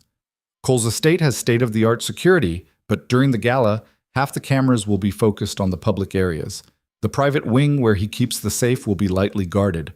We can create a diversion, pull security away, give you a 10-minute window. 10 minutes, Lena repeated. To find a safe, crack it, photograph everything inside, and get back to a party full of people who want me dead. 8 minutes, actually, Marco corrected. You need 2 minutes buffer for unexpected complications. This is insane. This is necessary. Diana's voice was firm. Every day we wait, the Coles eliminate more evidence, kill more witnesses. Your father died trying to stop them. Are you going to let that be for nothing? The words hit like a fist. Lena thought about her father, about the careful way he'd documented everything, about the risk he'd taken to protect her. He died alone on a rainy road, his brakes cut, his evidence hidden, his daughter oblivious to the danger. She couldn't let that be the end of the story. If I do this, Lena said slowly, if I help you break into Robert Cole's house and steal his secrets, what happens after? When this is over and the Coles are destroyed, what happens to me? Whatever you want, Luca said. New identity, new city, enough money to start over anywhere in the world. You'll be free. Will I? Lena looked around the room at these people who lived in shadows and violence. Or will I always be looking over my shoulder, waiting for someone to recognize me, to connect me to this? That's up to you. Luca's gray eyes were steady on hers. You can disappear so completely that even I won't be able to find you, or you can stay. Build something better out of the ashes. Stay here? With you? With people who understand what you've been through, who won't judge you for the things you had to do to survive. It was the closest thing to a real offer he'd made. Not a performance, not strategy. Just the truth laid bare. Lena looked down at the ring on her finger, the symbol of a marriage that wasn't real but felt more honest than anything she'd had with Adrian. She thought about the woman she'd been a week ago, small, quiet, forgettable. That woman was gone. Killed in the library along with the man Luca had shot. Whoever was left had to decide what she wanted to become. Teach me, Lena said. Everything I need to know to do this without getting killed. Diana smiled. We have a week. Let's get started. The training was brutal. Diana taught her how to move through a crowd without being noticed, how to read body language, how to spot security cameras and avoid them. Marco showed her how to pick basic locks, how to photograph documents quickly and efficiently with a camera disguised as a lipstick case. Frank ran her through what to do if things went wrong, how to talk her way out of suspicious situations, when to run, when to fight. But it was Luca who taught her the hardest lessons. You need to be able to lie convincingly, he he said on the fourth day, standing too close in the warehouse's makeshift training area. Not just with your words, with your whole body. I've been lying to everyone for days. You've been acting scared and overwhelmed, which is honest. Now you need to act calm and in control, which isn't. He circled her slowly. Convince me you're happy to be here, that you're not terrified of what we're planning. Lena tried. She straightened her shoulders, forced a smile, met his eyes. Terrible, Luca said. You look like you're about to vomit. Maybe because I am. Then use it. Channel that fear into something else. Anger, desire, anything that makes you look alive instead of frozen. I don't know how. Yes, you do. You've been angry since the moment I met you. Angry at Adrian for humiliating you. Angry at your father for dying. Angry at me for dragging you into this. Use it. Lena glared at him, and something in her chest ignited. He was right. She was angry, furious, at all of them, but mostly at herself for being too weak to fight back until someone else gave her permission. Better, Luca said. Now seduce me. She froze. What? If we get caught during the break-in, the best cover is that we snuck away to be alone. That means you need to look like you want me. Can you do that? This is ridiculous. This is survival. Now do it. Lena took a breath, stepped closer, put her hand on his chest. His heart beat steady under her palm, unaffected. She looked up at him through her lashes, trying to channel every romance movie she'd ever seen. Luca caught her wrist. You look like you're trying to sell me a car. Try again. I don't know what you want from me. I want you to make me believe you'd risk everything to touch me. That being close to me matters more than being safe. His grip on her wrist loosened, his thumb stroking the pulse point. Convince me, Lena. She should pull away. Should tell him this was too far, too dangerous, too close to something real. Instead, she moved into his space, close enough to feel the heat coming off his body. Like this? She whispered. Better. His free hand came up to cup her face. But you're still thinking too much. Stop thinking. I can't just turn my brain off. Then think about something else. Think about how much you hate Robert Cole. How good it'll feel when we destroy him. Think about... She kissed him. It was impulsive, stupid, the exact opposite of what she should be doing. But Luca had told her to stop thinking, and kissing him was the only way to shut her mind up. He went very still for half a second. Then he kissed her back, his hand sliding into her hair, his mouth hot and demanding against hers. It wasn't gentle. It wasn't sweet. It was the kind of kiss that felt like a fight, like they were both trying to win something neither of them could name. When they finally broke apart, Lena's heart was hammering and her lips felt bruised. That, Luca said, his voice rougher than usual, was convincing. Was it real or practice? The question slipped out before she could stop it. Luca's thumb traced her lower lip. Does it matter? Yes. Why? Because I'm starting to forget where the performance ends and reality begins, Lena thought. Because I'm married to you and everything but the legal paperwork, and I don't know if that's the worst thing that's ever happened to me or the best. Forget it, she said, stepping back. It doesn't matter. But Luca caught her hand, pulling her back. It was real, he said quietly. In case you were wondering. Don't. Don't what? Don't make this complicated. Too late. He released her, but his eyes stayed on hers. It got complicated the moment you got in my car. Everything after that was inevitable. Before Lena could respond, Diana called from across the warehouse. Luca, we have a problem. They found her at the computers, her expression grim. On screen was security footage from outside the warehouse, grainy, black and white, but clear enough to show a car parked across the street. Someone sitting in the driver's seat, watching. How long? Luca asked. Showed up an hour ago. Haven't moved since. Diana zoomed in, but the angle was wrong to see the driver's face. Could be Coles. Could be feds. Could be someone else entirely. Someone else meaning who? Meaning you have more enemies than just Robert Cole. Frank joined them, his hand resting on the gun at his hip. You've been making moves, Luca. People notice. Then we move up the timeline, Luca decided. The gala's in 3 days. We can't wait. We go tomorrow night instead. Tomorrow? Lena's voice pitched higher. I'm not ready? You're as ready as you're going to be, and if someone's watching this warehouse, they're going to figure out what we're planning eventually. We move fast, or we don't move at all." Diana was already typing, pulling up new information. "There's a smaller event tomorrow night, private dinner, 20 guests, at Cole's estate. You're not on the list, but I can get you on it. Do it." "Luca," Lena grabbed his arm. "This is insane. We need more time." "We don't have more time." He covered her hand with his. "I know you're scared, but we can do this. Together." Together. The word felt like a promise and a threat all at once. "Fine," Lena said. "Tomorrow night. But if we die, I'm blaming you." "If we die, I'll accept full responsibility." The next 24 hours passed in a blur of final preparations. Diana drilled Lena on the floor plan until she could navigate Cole's estate with her eyes closed. Marco gave her the camera lipstick and made her practice photographing documents until her hands stopped shaking. Frank taught her 3 ways to incapacitate someone if they caught her in the private wing. "Aim for the throat, the groin, or the eyes," he said, demonstrating on a practice dummy. "Hard and fast. Don't hesitate." "I can't hurt someone." "You can if it's you or them." Frank's expression was hard. "The Coles won't hesitate to hurt you. Don't give them the courtesy of your mercy."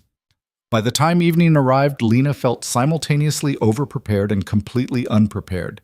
She stood in front of the mirror in Luca's bedroom, their bedroom, she supposed, given that she'd been sleeping there for over a week now, wearing another dress that cost more than her yearly salary.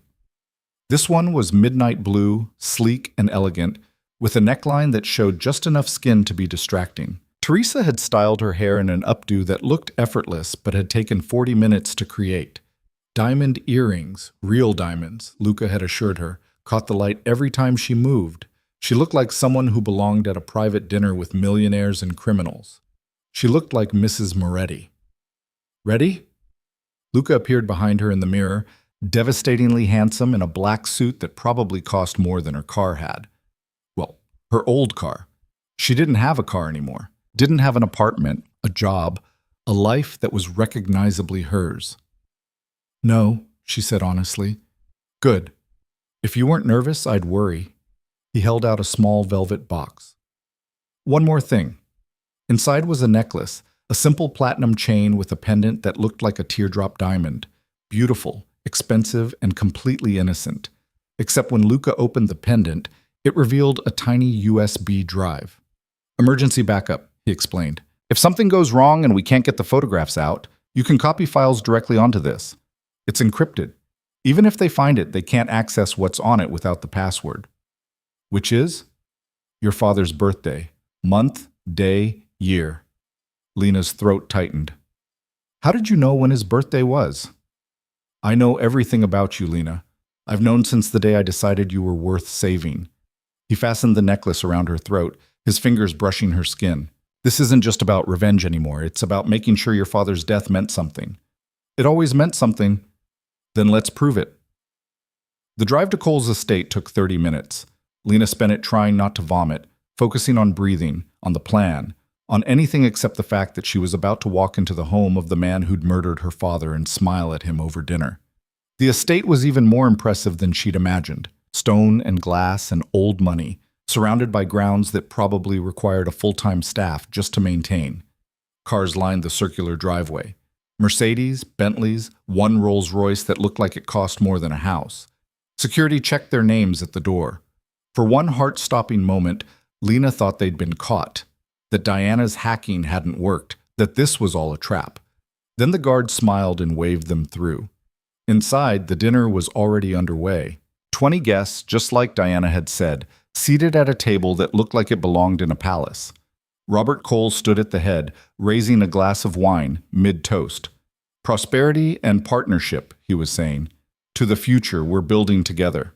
"To the future," the guests echoed. Robert's eyes landed on Luca and Lena, and his smile sharpened. "Mr. and Mrs. Moretti, what a pleasant surprise. I didn't realize you'd be joining us."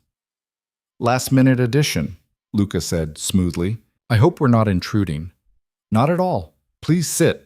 Robert gestured to 2 empty seats near the far end of the table, close enough to be included, far enough to be isolated. "We were just discussing the benefits of international expansion." They sat. Lena accepted a glass of wine she wouldn't drink and tried to look like she belonged. Across the table, Marcus Webb watched her with open suspicion. Adrian wasn't there, thank God. Small mercies. Dinner progressed with agonizing slowness. Courses came and went, each one more elaborate than the last. Lena pushed food around her plate, smiled when appropriate, and counted down the minutes until Luca would give her the signal. It came during dessert. Luca's hand on her thigh, squeezing twice. Time to move. "Excuse me," Lena said, standing. "Ladies' room?" Robert gestured toward a hallway. "Third door on the right." She walked away slowly, aware of eyes following her. In the hallway, she counted doors. 1, 2, 3. The bathroom. But she kept walking, past it, deeper into the private wing of the house. The safe was supposed to be in Robert's study. Second floor, east wing, behind a painting of a hunting scene. Lena climbed the stairs, her heels silent on the thick carpet, her heart hammering so hard she was sure someone could hear it. The study door was unlocked. Inside, everything was exactly as the floor plans had shown. Massive desk, leather chairs, bookshelves that probably held first editions. And there, on the far wall, the hunting scene. Lena crossed to it, lifted the frame away from the wall. Behind it, the safe. Digital keypad, biometric scanner. Impossible to crack in the time she had. Except Diana had given her Robert's fingerprint lifted from a wine glass at the restaurant, transferred onto a thin silicone sheet. And Marco had hacked into Cole's security system, found the backup codes for when the biometric failed. Lena pressed the fake fingerprint to the scanner, her hands shaking. It beeped, flashed red. Failed. She tried again. Red again. Panic clawed at her throat. This wasn't working. She was going to get caught, get killed, get Luca killed. Try the backup code. Luca's voice from the doorway nearly made her scream. He crossed to her in 3 strides. 419522, his daughter's birthday. He has a daughter? Had. She died when she was 6, car accident. Luca punched in the code and the safe clicked open. He's never changed the code since. Inside, exactly as Diana had predicted, were files. Physical files, photographs, ledgers, evidence of crimes spanning decades. Lena pulled out the camera lipstick, started photographing, page after page, clicking as fast as her shaking hands could manage. Luca kept watch at the door, tense and alert. 2 minutes, he said quietly. She photographed faster. Names she recognized, names she didn't. Payments, murders, trafficking routes. Her father's name appeared in one document, a kill order, signed by Robert Cole, dated 3 days before his death. Lena's vision blurred with tears, but she kept photographing. 30 seconds, Luca warned.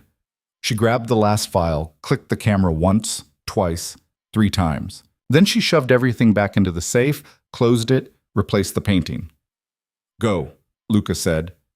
They made it to the hallway before the footsteps started. Someone coming up the stairs, moving fast. Luca grabbed Lena, pushed her against the wall, and kissed her. His body pressed against hers, his hands in her hair, making it look like they'd snuck away for exactly the reason he'd said. The footsteps stopped. Someone cleared their throat. Luca pulled back slowly, both of them breathing hard. Marcus Webb stood at the top of the stairs, his expression caught between disgust and suspicion. The bathroom's on the first floor, Marcus said. We know. Luca's hand stayed on Lena's waist, possessive and unapologetic. We wanted privacy. This is a private dinner, not a hotel. Then maybe your father shouldn't have seated us so close to temptation. Luca straightened his jacket, utterly unflustered. We'll head back down. Wouldn't want to miss the end of dinner. He led Lena past Marcus, down the stairs, back toward the dining room. Her legs shook so badly she was surprised she could walk. They made it back to their seats just as coffee was being served. Robert looked up as they sat down, his eyes moving from Lena's flushed face to Luca's smudged collar.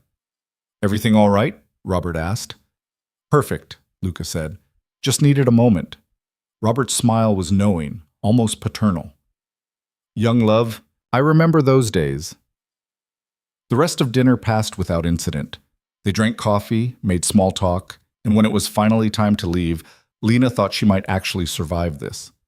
Then, at the door, Robert stopped them. A word, Luca, if you don't mind.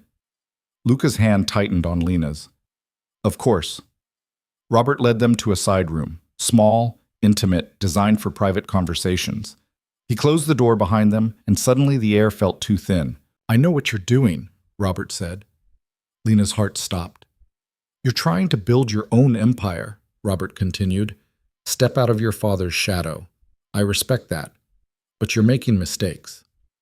What kind of mistakes? Luca asked, his voice giving away nothing. Trusting people who can't be trusted. Getting involved with things you don't understand. Robert's eyes shifted to Lena. Marrying women with complicated fathers. Lena's father is dead. Exactly. And dead men leave behind unfinished business. Robert moved closer to Lena, studying her like she was a problem he was trying to solve. Your father was a good man, Mrs. Moretti. Thorough, honest, loyal. Those are dangerous qualities in my line of work. He was an accountant, Lena said, her voice steadier than she felt. Not a threat. He was both, and now you're here, married to one of my competitors, sitting in my home, pretending you don't know what your husband does for a living. Robert's smile was cold. I'm not a fool, my dear, and neither are you. So let's stop pretending. Luca moved between them. If you have something to say, Robert, say it to me. I'm saying that if you want to survive in this world, you need to choose your battles carefully, and your wife needs to decide whose side she's really on. Robert opened the door, gesturing for them to leave. Think about it, both of you, before it's too late. In the car, Lena finally let herself shake. The camera lipstick felt like it was burning in her clutch, the necklace around her throat suddenly too tight. He knows, she said. He suspects. It's not the same thing. He's going to kill us. He's going to try. Luca pulled out his phone, typing quickly.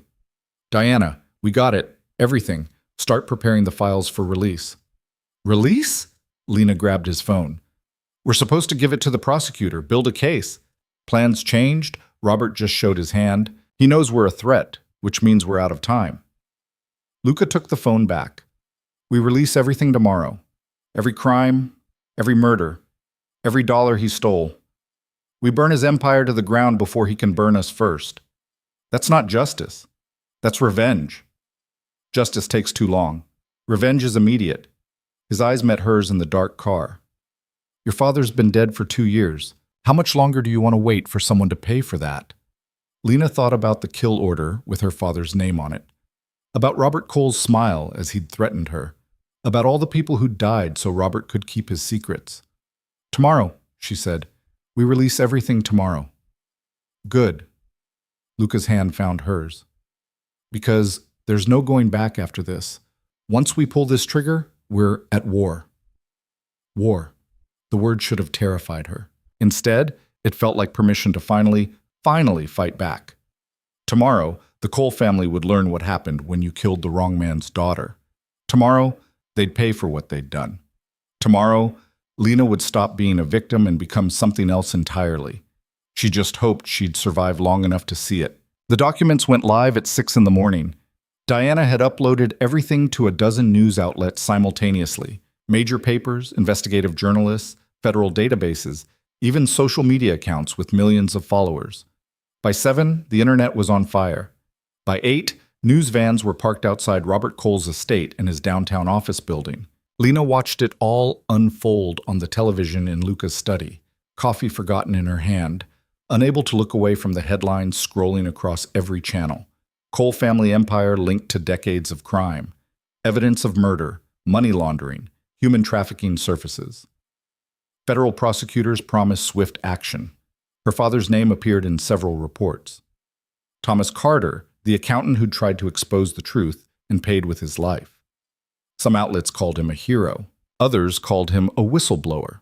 To Lena, he was just her dad, flawed, worried, trying his best in a situation that had gotten too big for him to handle alone. They're already moving, Luca said, standing by the window with his phone pressed to his ear. Federal task force formed an hour ago. They've got warrants for Robert, Marcus, and 6 of their key associates. What about Adrian? Lena asked. He's claiming ignorance. Says he had no idea what his father was doing. Luca's expression was skeptical. Whether that holds up in court is another question. The doorbell rang. Teresa appeared a moment later, her face pale. "Sir, there are federal agents at the gate. They're asking to speak with both of you." Lena's stomach dropped. "Are we being arrested?" "I don't think so," Teresa said. "They asked very politely, said they just want to take your statements." Luca exchanged a look with Lena. "Let them in." 20 minutes later, they sat across from two FBI agents in the formal living room. The lead agent, a woman in her 40s with tired eyes and a wedding ring she kept twisting nervously, introduced herself as Catherine Reeves, the prosecutor her father had been trying to reach. "Mr. Moretti." "Mrs. Moretti," Catherine began, her voice professional but not unkind. "I'm going to be direct with you. We know the documents released this morning came from you. We've traced the digital footprints, matched them to security footage from Mr. Cole's estate, and frankly, you didn't try very hard to hide your involvement." "We weren't trying to hide," Luca said. "We were trying to expose the truth. By breaking into a private residence and stealing confidential files. That's still illegal, regardless of what those files contained." Catherine opened a folder, pulling out photographs. "However, given the nature of what you uncovered, and given that Mrs. Moretti's father was murdered by Robert Cole, we're prepared to offer you immunity in exchange for your full cooperation with our investigation." Lena found her voice. "You knew about my father. You knew he was trying to reach you before he died." Catherine's expression softened. "I did. Thomas contacted me 6 weeks before his death. He said he had evidence of massive criminal enterprise, but he needed time to ensure his daughter's safety before he could turn everything over. I told him to take whatever time he needed, then he died, and I assumed—" She stopped, cleared her throat. "I assumed he'd been silenced before he could follow through. I've been looking for his evidence ever since." "He hid it for me," Lena said quietly, "in a book, at my work. He knew I'd find it eventually. He must have trusted you a great deal. He taught me that the truth matters more than being comfortable, that standing up for what's right is worth the risk." Lena's eyes burned, but she didn't cry. "I just wish he'd told me what he was involved in. Maybe I could have helped. Maybe he'd still be alive. Or maybe you'd both be dead." Catherine closed the folder. "Your father made the choices he thought would keep you safe. Now you get to honor those choices by helping us finish what he started." Over the next 3 days, Lena gave her statement a dozen times to different agencies: FBI, Treasury Department, state prosecutors. Everyone wanted to hear her story, see her evidence, confirm that what they'd released was real. Each time, she walked them through how she'd found the documents, what they contained, why she believed her father had died because of them. Each time, she felt a little less like a victim and a little more like someone who'd fought back and won. The news kept getting better. Robert Cole was arrested trying to flee the country on a private jet. Marcus turned himself in, apparently hoping for a plea deal. Adrian held a press conference claiming he was cooperating fully with authorities and had no knowledge of his family's criminal activities. Nobody believed him, but he wasn't arrested yet. The rest of the Cole organization collapsed like a house of cards. Associates disappeared, money laundered overseas vanished into government seizure. Legitimate businesses shuttered when banks refused to work with them anymore. 20 years of empire building destroyed in 72 hours. Lena should have felt victorious. Instead, she mostly felt tired. On the 4th day after the release, she found Luca in his study, staring at financial reports that probably had to do with cleaning up the mess they'd made. He looked up when she entered, and something in his expression made her chest tighten. "What's wrong?" she asked. "Nothing's wrong. Everything's—" He stopped, set down the papers. "We did it. The Coles are finished. You're safe. This is what we wanted." "Then why do you look like someone died?" "Because now you get to leave." Luca stood, moving to pour himself a drink he didn't seem interested in drinking. "That was the deal. When this was over, you could go. Start fresh somewhere nobody knows who you are." Lena had forgotten about that promise. In the chaos of evidence and arrests and federal agents, she'd stopped thinking about what came after, about the life she was supposed to rebuild once the danger passed. "What if I don't want to leave?" The words surprised her, even as she said them. Luca's hand froze on the bottle. "What?" "What if I want to stay? Here. With you." She crossed to him, her heart hammering. "I know this started as a lie, A performance to keep me alive, but somewhere along the way, it stopped feeling fake. Lena, I'm not asking for promises you can't keep. I'm not expecting some fairy tale ending where the mobster becomes a good man and the librarian becomes a crime boss. She took the glass from his hand, set it aside. I'm just saying that I spent most of my life making myself small for people who didn't value me. And then you showed up and told me I could be more, that I was worth protecting, worth risking everything for. And now that I've been that person, strong, dangerous, capable, I don't know how to go back to who I was before. You don't have to go back. You can be whoever you want, wherever you want.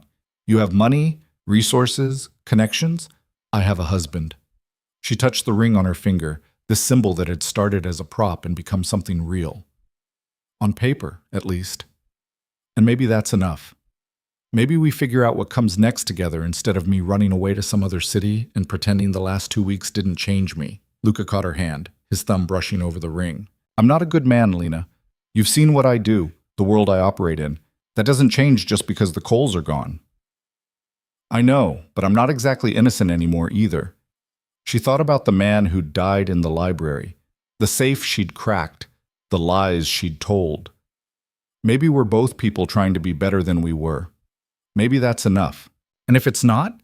If 6 months from now you wake up and realize you made a mistake, that you chose this life because you were scared and angry, not because you actually wanted it, then I'll leave and you'll let me go because that's who you are. She stepped closer, close enough to feel his breath on her face. But what if it is what I want? What if I'm choosing you not because I'm scared, but because for the first time in my life, I feel like I'm exactly where I'm supposed to be? Luca's hand came up to cup her face, and this time when he kissed her, it wasn't for show. It wasn't strategy or performance. It was just them, two broken people who'd found something worth fighting for in the wreckage of their separate disasters. When they finally broke apart, Luca rested his forehead against hers. If you stay, there are rules. Things I need you to understand. Tell me. This life doesn't get safer just because one enemy is gone. There will always be others. People who want what I have, who see weakness in caring about someone. You become a target the moment you choose to stay. I've been a target since my father found those files. At least now I know how to fight back. And there are parts of my business I can't change overnight. Things your father would have hated. Things that will make you question whether I'm worth the compromise. So we work on it, together. You phase out the worst of it. I help you build something better. That's what partnerships do, right? They improve each other. Luca pulled back enough to look at her, really look at her. You're serious about this. I've never been more serious about anything in my life. Then we do this right. He reached into his desk drawer, pulled out a small velvet box. The ring you're wearing was a prop. Something I grabbed because we needed you to look married. This is different. Inside the box was another ring, simpler than the first, but somehow more beautiful. A single diamond set in platinum, elegant and timeless. If you're going to be my wife, Luca said, you should have a ring that means something. A ring that says I chose you.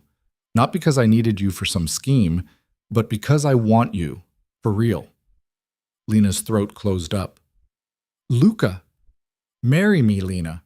Not for show, not for protection. Marry me because we both deserve something real after spending so long pretending. She should say no, should take the out he'd offered, start fresh somewhere safe and clean, should be the smart, careful person she'd always been. Instead, she said, yes. He slipped the new ring on her finger, and it fit perfectly, just like everything else about this strange, dangerous, impossible relationship. The wedding happened 3 months later. Not a big production, just a small ceremony with the people who mattered. Diana, Marco, and Frank stood as witnesses. Teresa cried. Paolo made a cake that could have fed 50 people, even though there were only 7 of them. Catherine Reeves sent flowers with a card that said, "Congratulations on your fresh start." Lena wasn't sure if she meant the marriage or the fact that the Cole family trials were progressing smoothly. Maybe both. Adrian sent nothing, but Lena read about him in the papers. He'd been charged as an accessory to several of his father's crimes.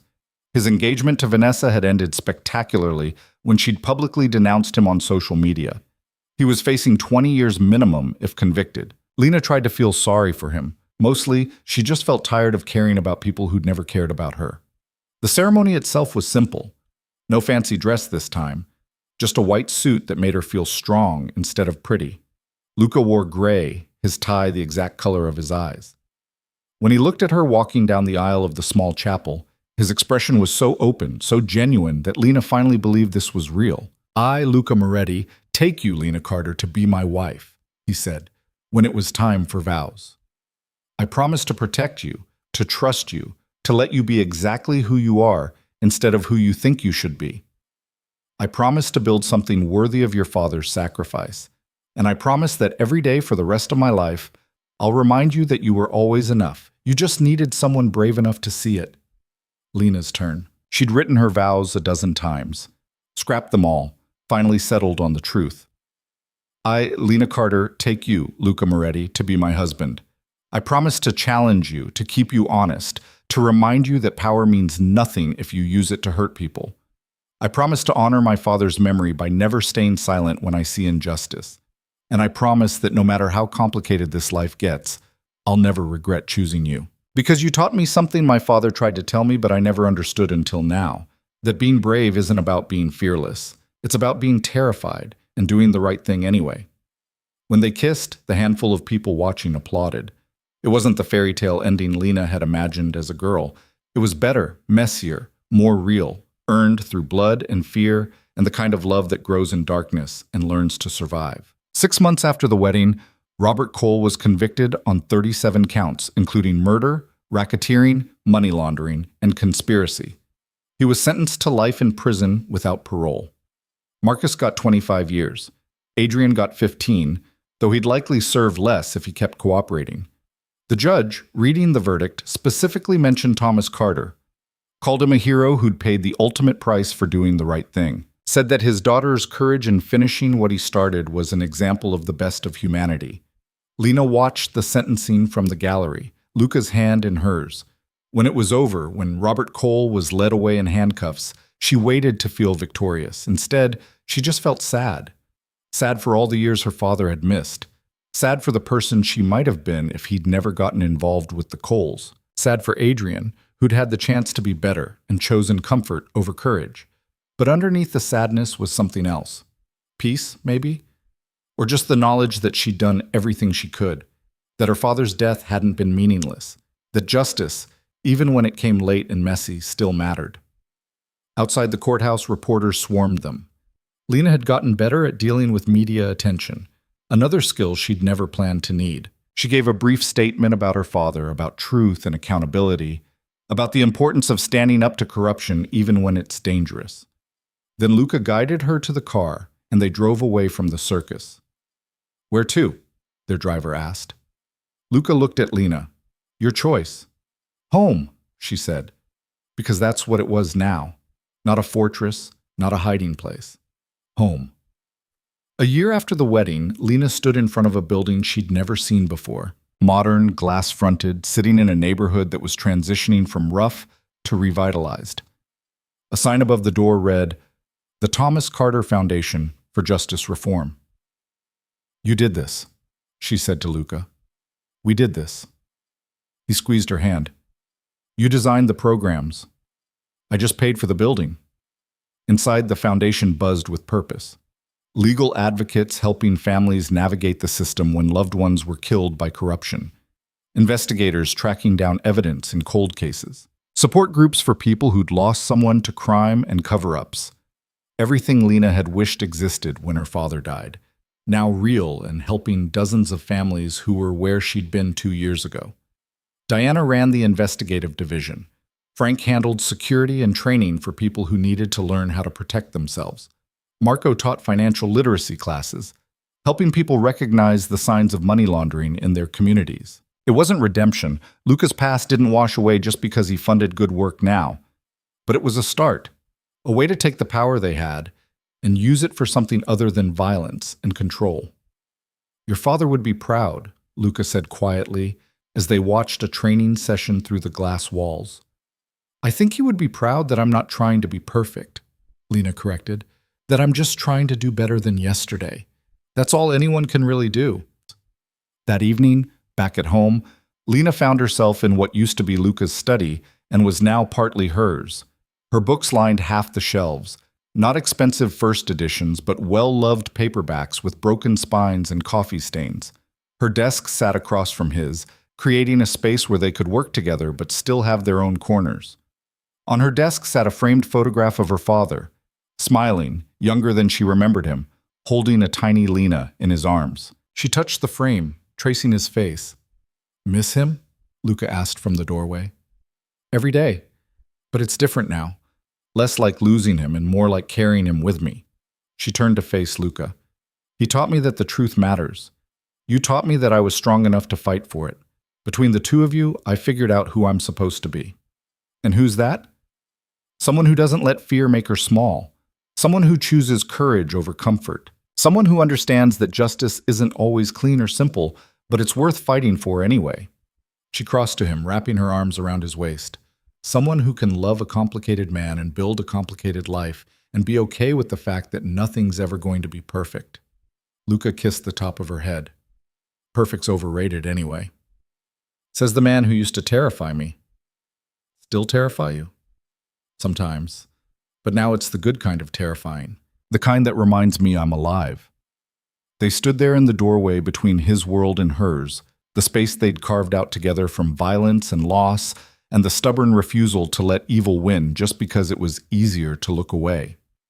2 years ago, Lena Carter had been a librarian who thought her biggest problem was a humiliating breakup. She'd been small, quiet, forgettable. Now she was Lena Moretti, wife to a reformed criminal, director of a foundation fighting corruption, survivor of the kind of danger most people only saw in movies. She'd learned to crack safes and read body language and stand in front of her father's killer without falling apart. She'd learned that love could be messy and still be real. That justice could be complicated and still be worth pursuing. That the best version of herself wasn't the one who never got scared. It was the one who got scared and did the right thing anyway. Her father had died trying to expose the truth. She'd lived to make sure that truth mattered. That wasn't a perfect ending, but it was real. And real, Lena had learned, was always better than perfect. Because perfect people never had to make the hard choices, never had to decide between safety and justice, between comfort and courage. Perfect people never learned what they were really made of. Lena had learned. And what she'd found underneath all the fear and doubt was someone worth becoming, someone her father would have been proud to know, someone she was proud to be. The ring on her finger caught the light, not the prop from that first night, but the real one, the one that meant something. She turned it slowly, thinking about everything it represented. Not ownership or obligation, but choice. The conscious decision to stay when running would be easier. To build when destroying would be simpler. To love when protecting your heart would be safer. "What are you thinking about?" Luca asked. "That I should thank Adrian," Lena said. "For what?" "For inviting me to that party, for humiliating me, for making me angry enough to get in your car that night." She smiled up at him. "If he hadn't been such a condescending ass, I'd still be shelving books and wondering why I felt so small all the time." "So we're grateful for terrible people now?" "We're grateful for the lessons they accidentally teach us. Like how not to waste your life trying to be what other people think you should be. Or how the worst moments can turn into the best things if you're brave enough to see them through." Luca pulled her closer. "You're the bravest person I know." "I'm really not. I'm just someone who got tired of being afraid." "That's what bravery is." Maybe he was right. Maybe courage wasn't some grand gesture or heroic moment. Maybe it was just the accumulation of 1,000 small choices to keep going when stopping would be easier. To speak up when staying silent would be safer.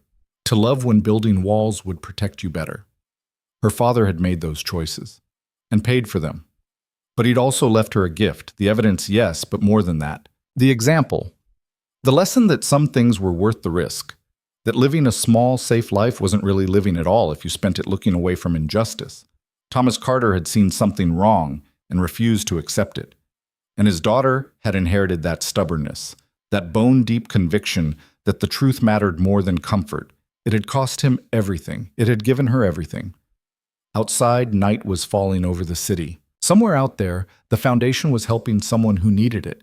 Somewhere, a family was getting answers about what had happened to their loved one. Somewhere, justice was happening because two broken people had decided that their pain should mean something. That was legacy. Not perfection, not some fairy tale ending where everyone lived happily ever after. Just the stubborn insistence that the world could be better and the willingness to do the hard work of making it so. Lena leaned into Luca's embrace and let herself feel it all.